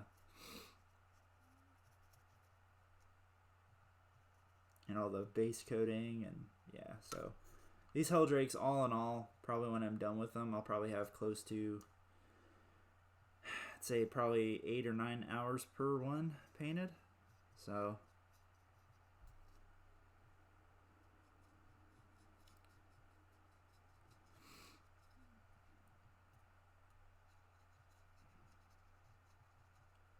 which these bases are actually going to end up being the easiest part of this whole process.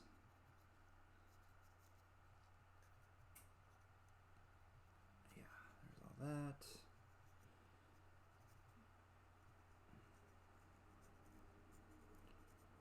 Man, I hope I have enough base paint to cover all these now that I'm looking at them. Ooh. Actually, haha.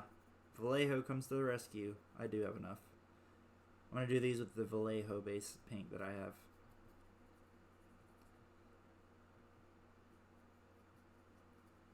So it's going to be slightly different from my normal base, but it's going to, in the end, it'll look similar. Like, it's not going to be 100% the same, but it'll look similar. So...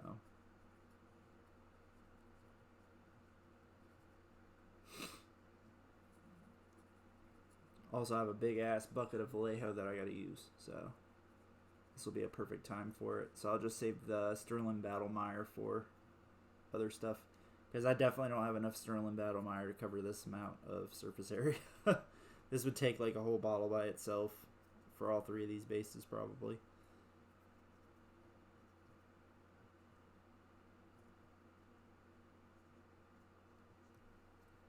And while I love GW's base paints, man, they're costs are just getting outrageous. So you definitely need to stretch your hobby dollars, you know, where you can. Vallejo base paints are actually really, really good. You just have to find one that kind of is similar to your GW one if you've been using it. And the Dark Earth one that I picked, it's close, but it doesn't clump up the same way, so it's a little smooth compared to the GW one, but I mean, it works. Also, the color is a little off. It's a lot lighter than how the GW one is, so usually I have to go through and wash it afterwards with the Agrax Earthshade to make it kind of color match the GW version.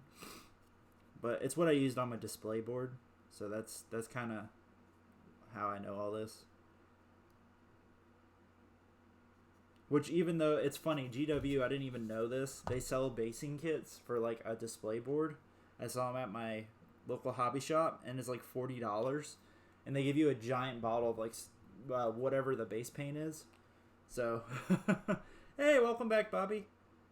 I mean, you can make your own, yeah, if you're that crafty. I'm not. I am not crafty as far as that sort of stuff, because I'm not.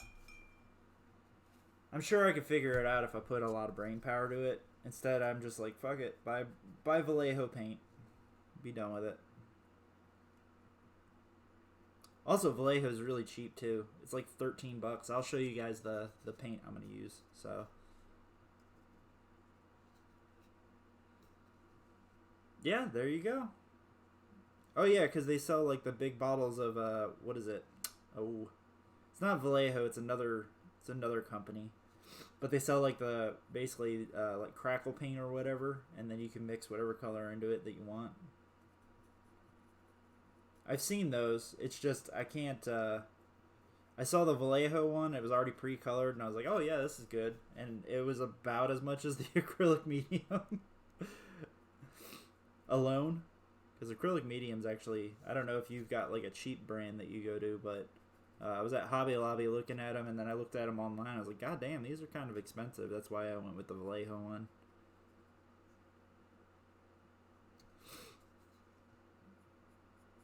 I mean, you could just go buy like the cheap Walmart $1 paints to mix into it too, if you wanted to. But the Walmart paints tend to be really glossy. That's why I'm not a big fan of them.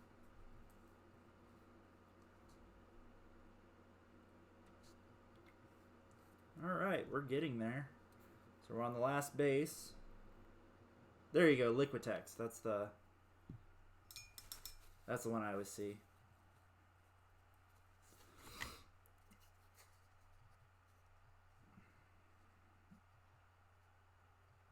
Because I have Liquitex. When I used it to... And it was dumb of me for the pool for my display board. I should have used resin.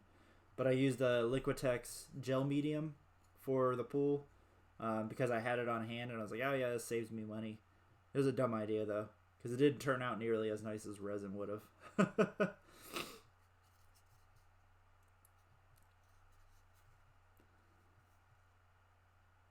Yeah, I mean, it's not a bad idea on clearance, definitely.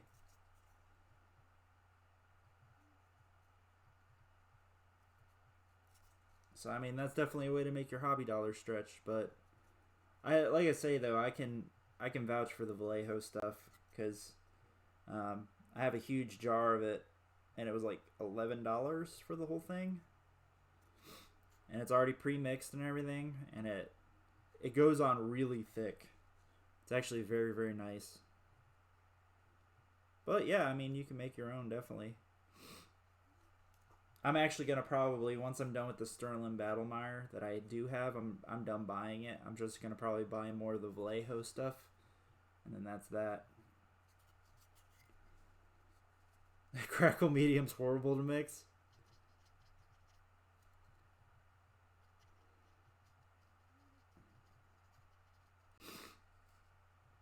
I could believe that, because you do like the Mars Earth for your AdMech, right?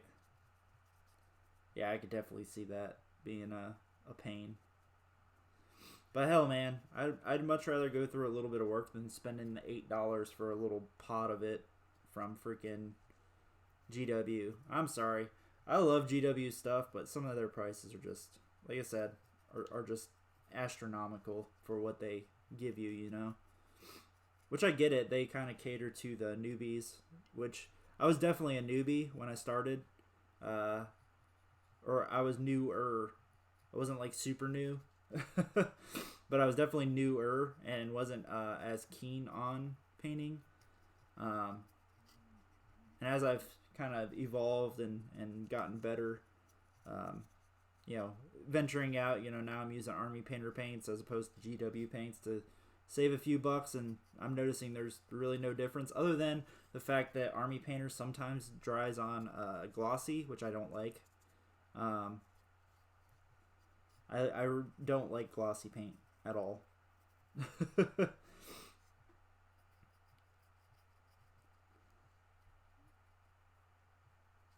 I don't mind if like it's glossy after I matte or coat it. If you use a gloss varnish and that's what you're going for, like normal Space Marines or something.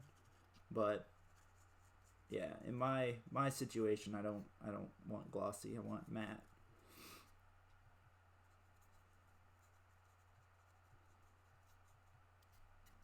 Yeah,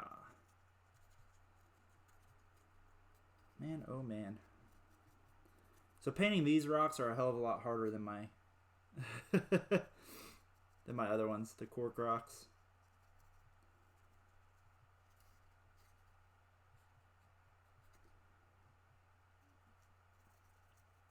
I mean, GW has like the industrial paint mixer thingies, so it's probably a lot easier for them. You know what I mean? They just toss in the stuff and it mixes it together.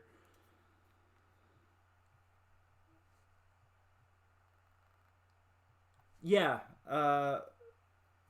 Vallejo. It's earth texture. That's what I'm using.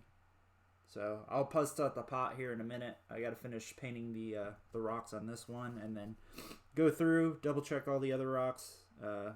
Might have to get a second coat on some of them, and then yeah, then we'll get to it. You know what I mean?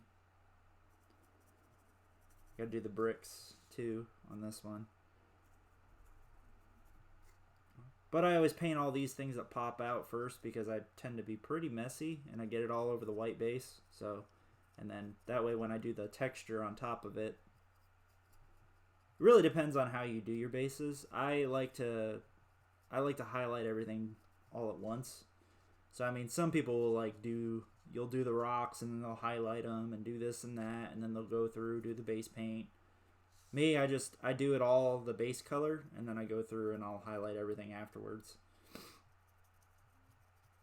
Because at the same point, I kind of like to get the base paint up on the rocks and stuff, because it wouldn't just stop at a rock, it'll kind of goop up on it or whatever. But people aren't going to really notice the highlighting underneath the gooped up stuff, so I like to kind of highlight to know where I should highlight, as opposed to just highlighting the whole thing and then I don't know. That's just my method, though. It's my madness. Might not be your madness.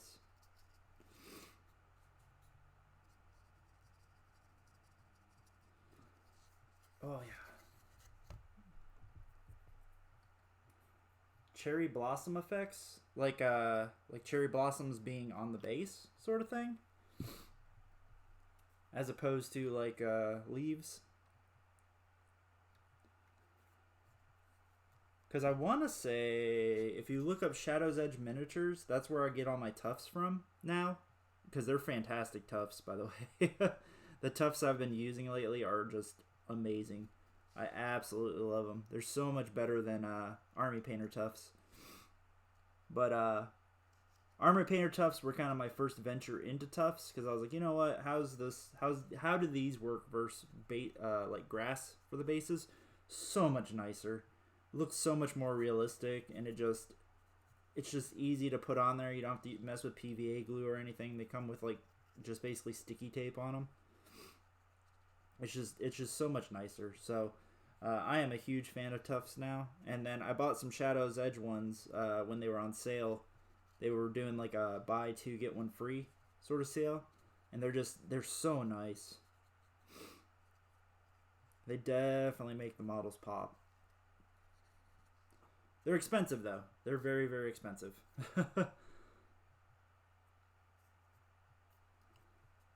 Okay. Yeah, check out Shadow's Edge Miniatures. They might have something that's like a cherry blossom or something like that.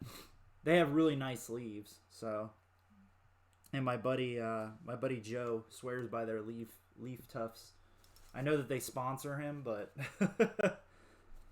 but I took his advice. I know he's like basically a paid sponsor for him, but Joe is a world-class painter. He's heads and tails above anyone else I've ever met. And so whenever he gives me advice, I definitely listen to it. So, but yeah, Shadow's Edge Miniatures tufts are the bomb, and that's what I've been using lately for all my stuff. I also bought a lot of them because I was like, you know what, if I'm going to buy some, I'll just go ahead and splurge and buy a bunch. So luckily my wife was there with me, and she picked out some tufts for her little doggies that I've been painting.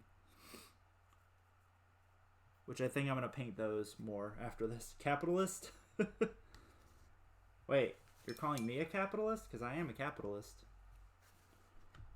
Alright, so going back to these rocks. So I can already see some white that I missed. So I'm just kind of going through and just touching up. And this is just to darken it up a little bit more. I'm not going to base coat the whole thing again. I'm just kind of coming through and fixing whatever I notice. Because, yeah. So like the tops of the rocks here, I want to cover them all the way. Because even though I'm going to wash them and it's going to kind of hide some of this, it's still very noticeable if you let it too much of it show through. So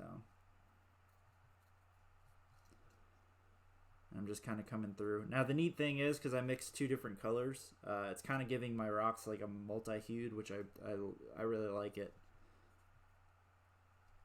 Normally I just use the GW color, and yeah, it's kind of cool to mix the two. Alright, so I got all those rocks.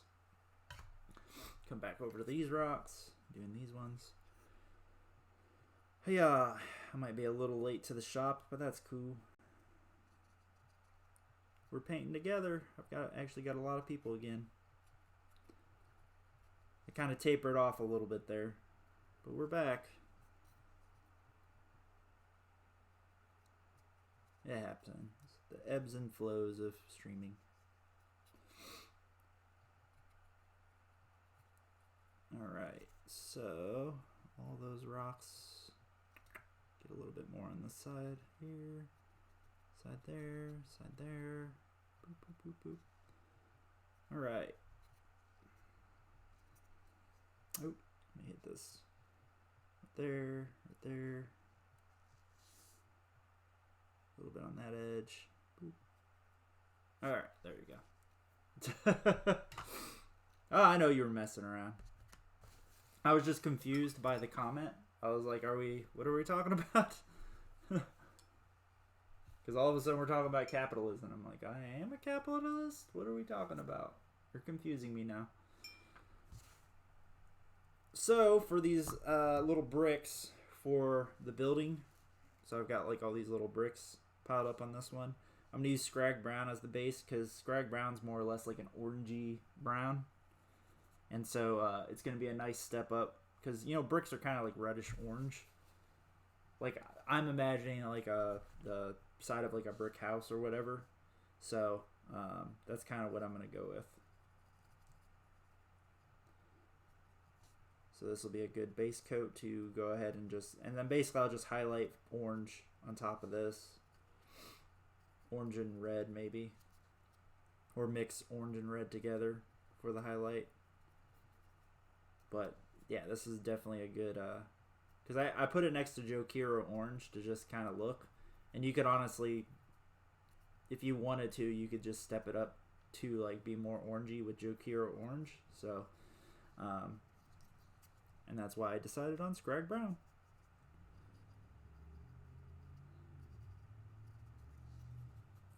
And we're just hitting up all these bricks. Gotta mix up a little bit more. A little bit more with a little bit of water. Oh, I was talking about endorsements. Yeah. I don't have any endorsements. One day I'll have endorsements.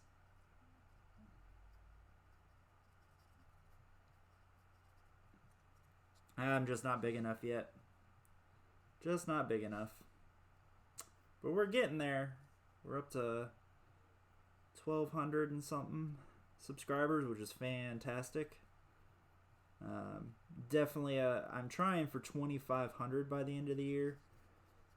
It'll really start picking up like subs when I redo my tacticas, because that tends to be where I start seeing a lot of sub spikes. But obviously, though, we're still getting a lot of people coming through, so which is awesome. And for you guys who are sharing the channel, I greatly appreciate it. As a matter of fact, somebody just commented on the Death Guard Tactica again, which is my first video, I think, or second video that I made. And I'm like, man, people are still watching this. It actually made me laugh. Which I get it. I think I'm one of the only people that put one out. And that's kind of what put me on the map, more or less. But I definitely need to redo it. It's just, I gotta hold off. Gotta hold off for Psychic Awakening, you know? Because it'd be kind of dumb to release one and then be like, oh, well, here's a Psychic Awakening one. Because now my thoughts are completely going to change about probably a lot of stuff in the Codex. So, hence why I was able to do the Thousand Suns one, because we got the Thousand Suns stuff. And I need to do a Chaos one, but I'm really messing around a lot with Chaos Space Marines. And so I kind of want to, I'm holding off as I mess around with it more and more and just kind of tool around with things. More or less like holding my judgment. You know what I mean? So, or withholding judgment. There you go. But it'll also allow me to speak more towards like what Chaos Space Marines can do the more I mess with them. Talked about taking Poxwalkers today. Maybe I'll take Emperor's Children. I've been kind of toying around with an idea for Emperor's Children for a little bit. Maybe I'll mess with those today. I don't know. James does not know right now. Right now, all he knows is that he needs to get this base paint on here. And looks like I got two bricks up here. So more or less, I'm painting these like bricks. So, hey, thank you for the like. Whoever threw the like up there, I see it. I see you.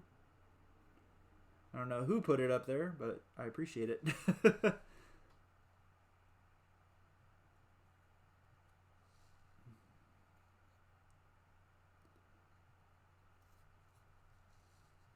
And also tomorrow, before the live stream tomorrow, I need to update my little side thing. So I have not seen the picture of Harlequins fighting Nurgle. Is that a new thing? Was it like released in all this stuff that they're releasing about stupid Eldar lately that I've been ignoring? Because I think it's funny that they're making all this hubbub about Eldar when the Space Wolf guys and the Orc players are just waiting patiently on the side, like, okay, where's our like Psychic Awakening stuff? I really hate the way GW does their like slow trickle of information. It's really quite infuriating, especially because some of these players like Space Wolves have been waiting forever. It's like, just give them their damn information so they can get all excited and give people something to talk about, you know? Alright. So I gotta let this stuff dry up. While the bricks are drying, I can go ahead and hit up this gray real quick, because I can see already where some of the white's bleeding through.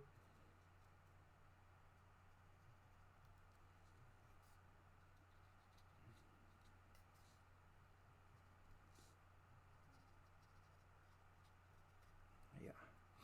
And so this one I'm going to have to let dry and save it for last for the base paint.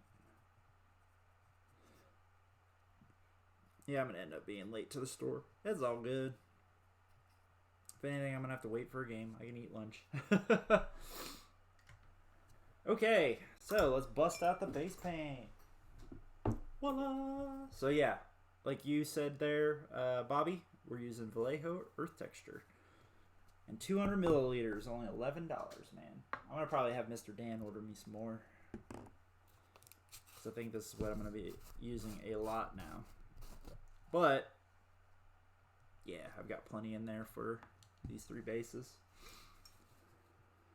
Now, the textures for this stuff is very, very thick. Like, it's very thick. So, I need a bigger brush when I put it on. Like, the Instagram for Warhammer? Or you mean to say that you put it up on our Discord? So, as you guys can see, it's super pasty. But I like it because it's gray, so it paints over very, very easily.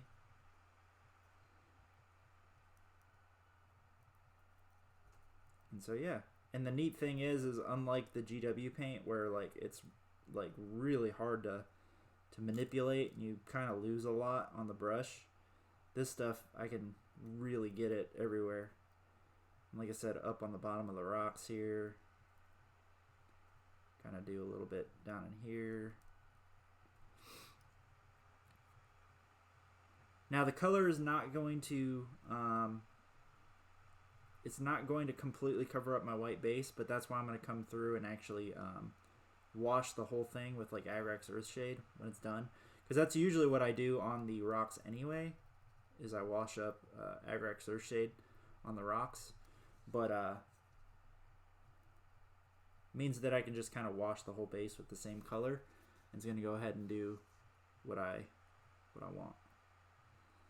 But no, I haven't seen that picture, Bobby, but that's neat, because I think that might be a hint at when Death Guard can be expected, which I think that's what we all figured, is it was going to be Harlequins, Death Guard, and Necrons. It'll be weird to see how they kind of blend all those together, but it's definitely an atypical matchup, you know what I mean?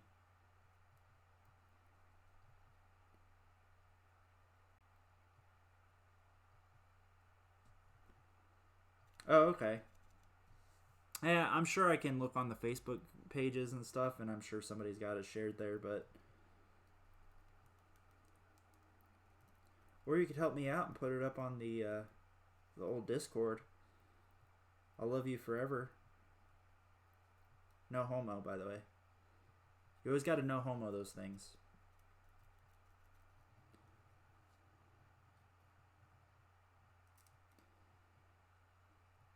So now I got to get a smaller brush, because I need to kind of get some of this base paint down between these rocks. Right there. Snow effects? What are you talking about? Are you talking about like Vallejo snow effects? Because I haven't seen that one. I bet that one's really cool. Is it like white?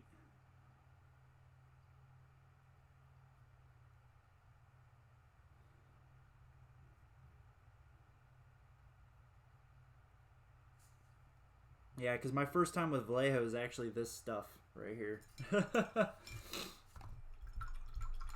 Oh, crap. Where'd my rag go? Oh, no. Oh, there it is. Alright. So, rinse out the brush. So, as you guys can see, we're starting to really get this base covered up. Now, like I said, though, I really like how this stuff works as opposed to GW stuff because I don't lose nearly as much in the brush as I did with GW stuff. And it doesn't exactly match what the Sterling Battlemire does, but because it doesn't clump up as much as Sterling Battlemire, but you can definitely manipulate it a lot more into crevices and stuff, like down underneath stuff. And if you wanted to, you can kind of goop it up and do whatever. But yeah, Vallejo base paints are... I'm definitely a fan of these after using this one. And I'm probably going to end up buying...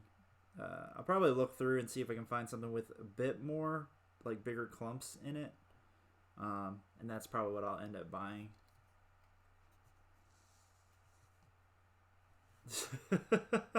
Wait, I'm a filthy dust boy now? I am a follower of Nurgle, sir. I don't know where you get that I'm a dust boy. Oh, okay. Yeah, I haven't seen that one yet. Might have to look that up. But then again, I don't have any like snow-based models. I mean, that would be great, like if I were to do a Space Wolves army or something, I guess. Because snow effects, I always think of like Space Wolves, or I could see myself doing it for like Tyranids, maybe, or Astra Militarum.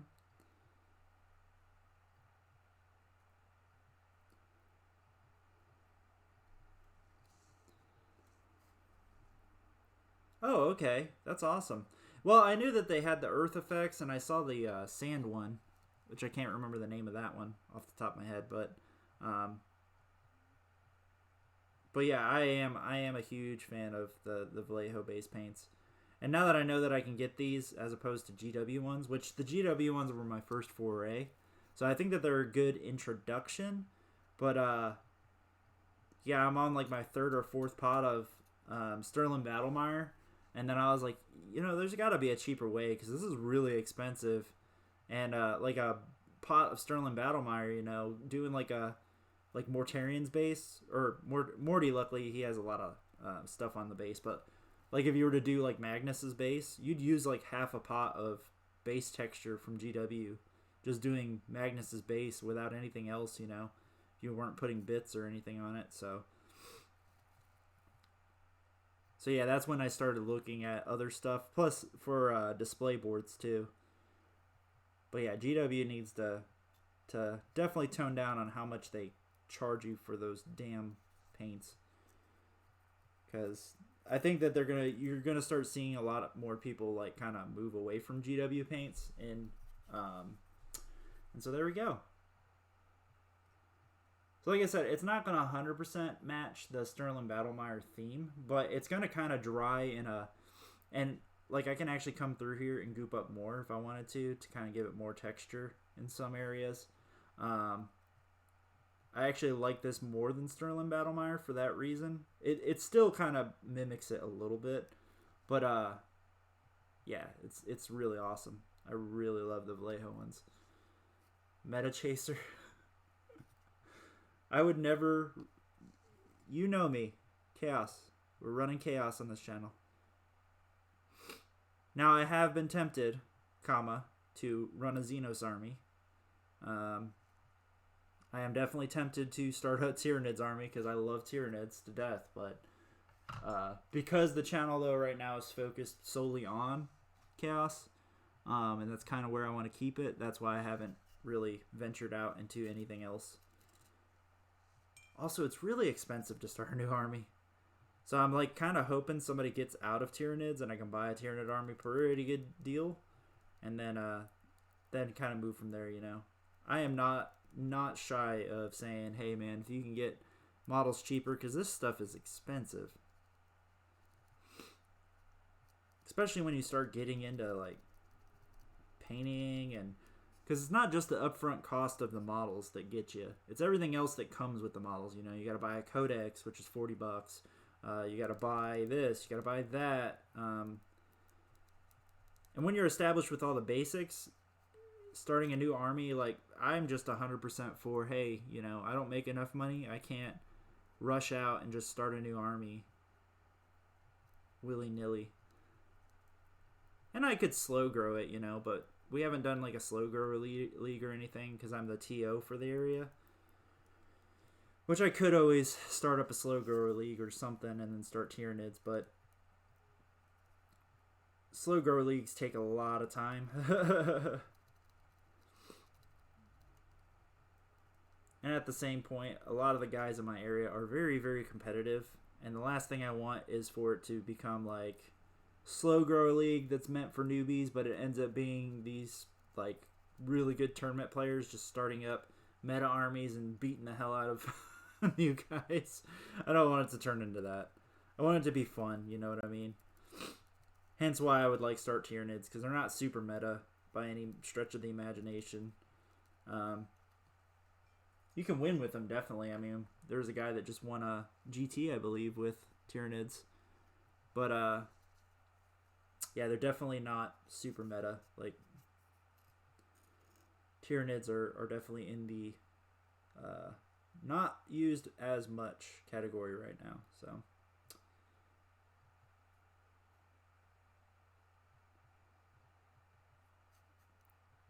also, I like big monstrous creatures, so I would have a problem where I would be like, I want to buy all the Carnifexes, and then that's a really, really, really expensive army. Who? Tell me. Tell me right now. You tell me right now, Bobby.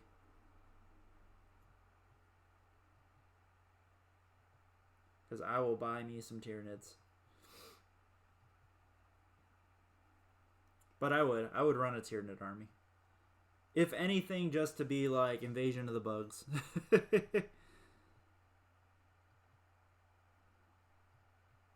It's kind of funny that, I play demons, which are a horde army, but I'm attracted to other horde armies more.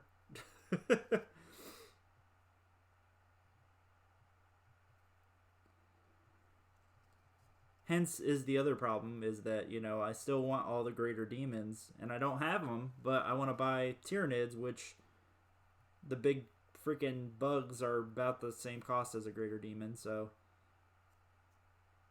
it's just a weird juxtaposition, right? It's just a weird... Just kind of rambling right now as I get these base paints on. So once I get these base paints on, guys, I am going to go ahead and head off. I'm going to already be late to the game store, which is fine. But hopefully all the tables aren't filled. If anything, I'll just wait around, though, for a game. And I still got to figure out... I think I'm just going to literally grab my tournament list and just take it to the store. Because I don't really have time to come up with anything else, you know what I mean? I didn't really put any forethought into it. I've been painting now for almost 4 hours, so I did not go to the Battlegrounds event. They actually filled up. They filled up really, really quick. You're still not telling me about those Tyranids, man. But they filled up really quick. Me and my buddy Dean, we had talked about maybe going. You PM me. I'm painting right now. I'm trolling the troll right now. But no, they filled up really quick. We were on the waiting list, but I was like, you know what? Because driving up there, it's a 4-hour drive. So I wasn't going to drive 4 hours to be waitlisted and possibly not be in an event. So So yeah, we ended up not going. But I am buying. There's a major actually in Durham, which is near Raleigh. So as you guys can see, this one's now done. Which is over by Raleigh, and I'm going to buy my ticket for that tomorrow. So that's actually what Patreon funds this month are going towards, is to pay for that major. And then basically that'll give me time to go ahead and like figure out a hotel situation, find out if anybody else is going, yada yada. But it's not till May, so it gives me plenty of time to get stuff painted or figure out a list. We'll have the Demons Psychic Awakening by then, which will be fantastic. So I might end up taking Demons depending on what's going on with it. And yeah.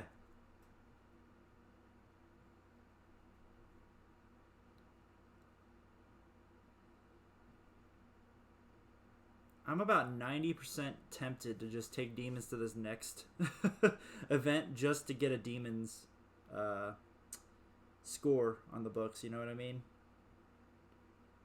Because, I mean, I have enough Demons that I could do that. Let's see, I've got Plague Bearers, I've got Bloodletters, I've got Horrors, I've got one Greater Demon, I've got a bunch of the little Demon HQs. I guess that'll really, like if Clark gets me back my Sloppity Bob Piper, maybe I'll just take Demons just to LOL. I took Demons.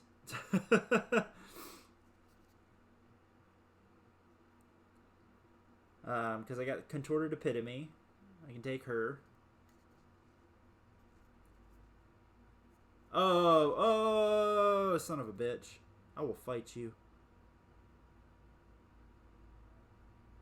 You son of a bitch. I am not a standoffish ITC pro. I respond to pretty much everybody. And by pretty much, there's a few people I do actively ignore now. It's mostly because, like, it's one thing to help someone out. It's another thing when somebody constantly pesters you for stuff. It's a give and take, you know what I mean? And some people, it just feels like they take and take and take and take and take. And, like, I don't mind helping someone out, but it gets to a point where it's like you're just messaging me all the time to ask kind of the same questions. And, like, I have a lot of other people. I've got people who are on my Patreon and they don't take advantage of it. Because I tell them, you know, I'm here for whatever questions y'all have. But yeah, it gets to a point where, like, it becomes an irritant, you know what I mean? But no, I actually respond to. Unless you're trolling me. You trolled me really hard the last time you messaged me, so that's why I ignored you, you son of a bitch. But yeah, I do. About 99.9% of the people who message me, I immediately message back and respond to. Questions and stuff, I'm 100% willing to ask. It's just there are a few people that really take advantage of it, and it's gotten to the point where, like, okay, like, I get that you want to ask my opinion on stuff, but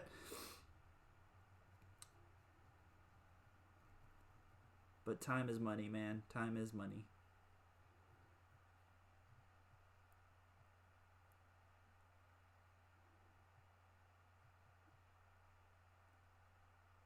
Also, I have people that ask my opinion and then they argue against my opinion. Troll1, James 0, yeah.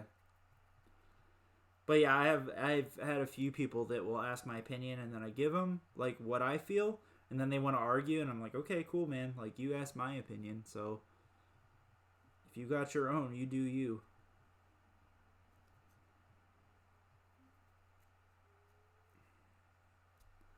You do you, man. We all got our things to deal with. Alright. But yeah, as you guys can see, this Vallejo basing paint is awesome. And we've almost got this guy fully based. Yeah.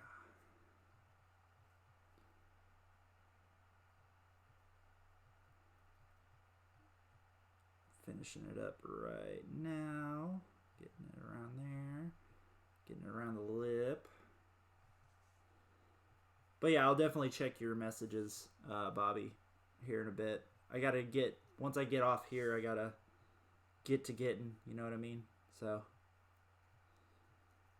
but I'll definitely check it later. Because I would be highly interested in a super cheap Tyranid's army.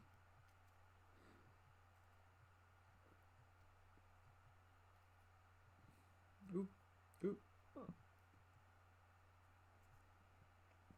All right. And there we go. So as you guys can see, you know, we've gotten the base paint on all of these. So I'm going to let them dry while I am gone. And the neat thing too is like the more you put on the base, especially because with flyers, they kind of tilt over a lot. So they're actually pretty heavy with the amount of stuff that I put on them. So I won't really have to worry about, you know, the models tipping over or anything.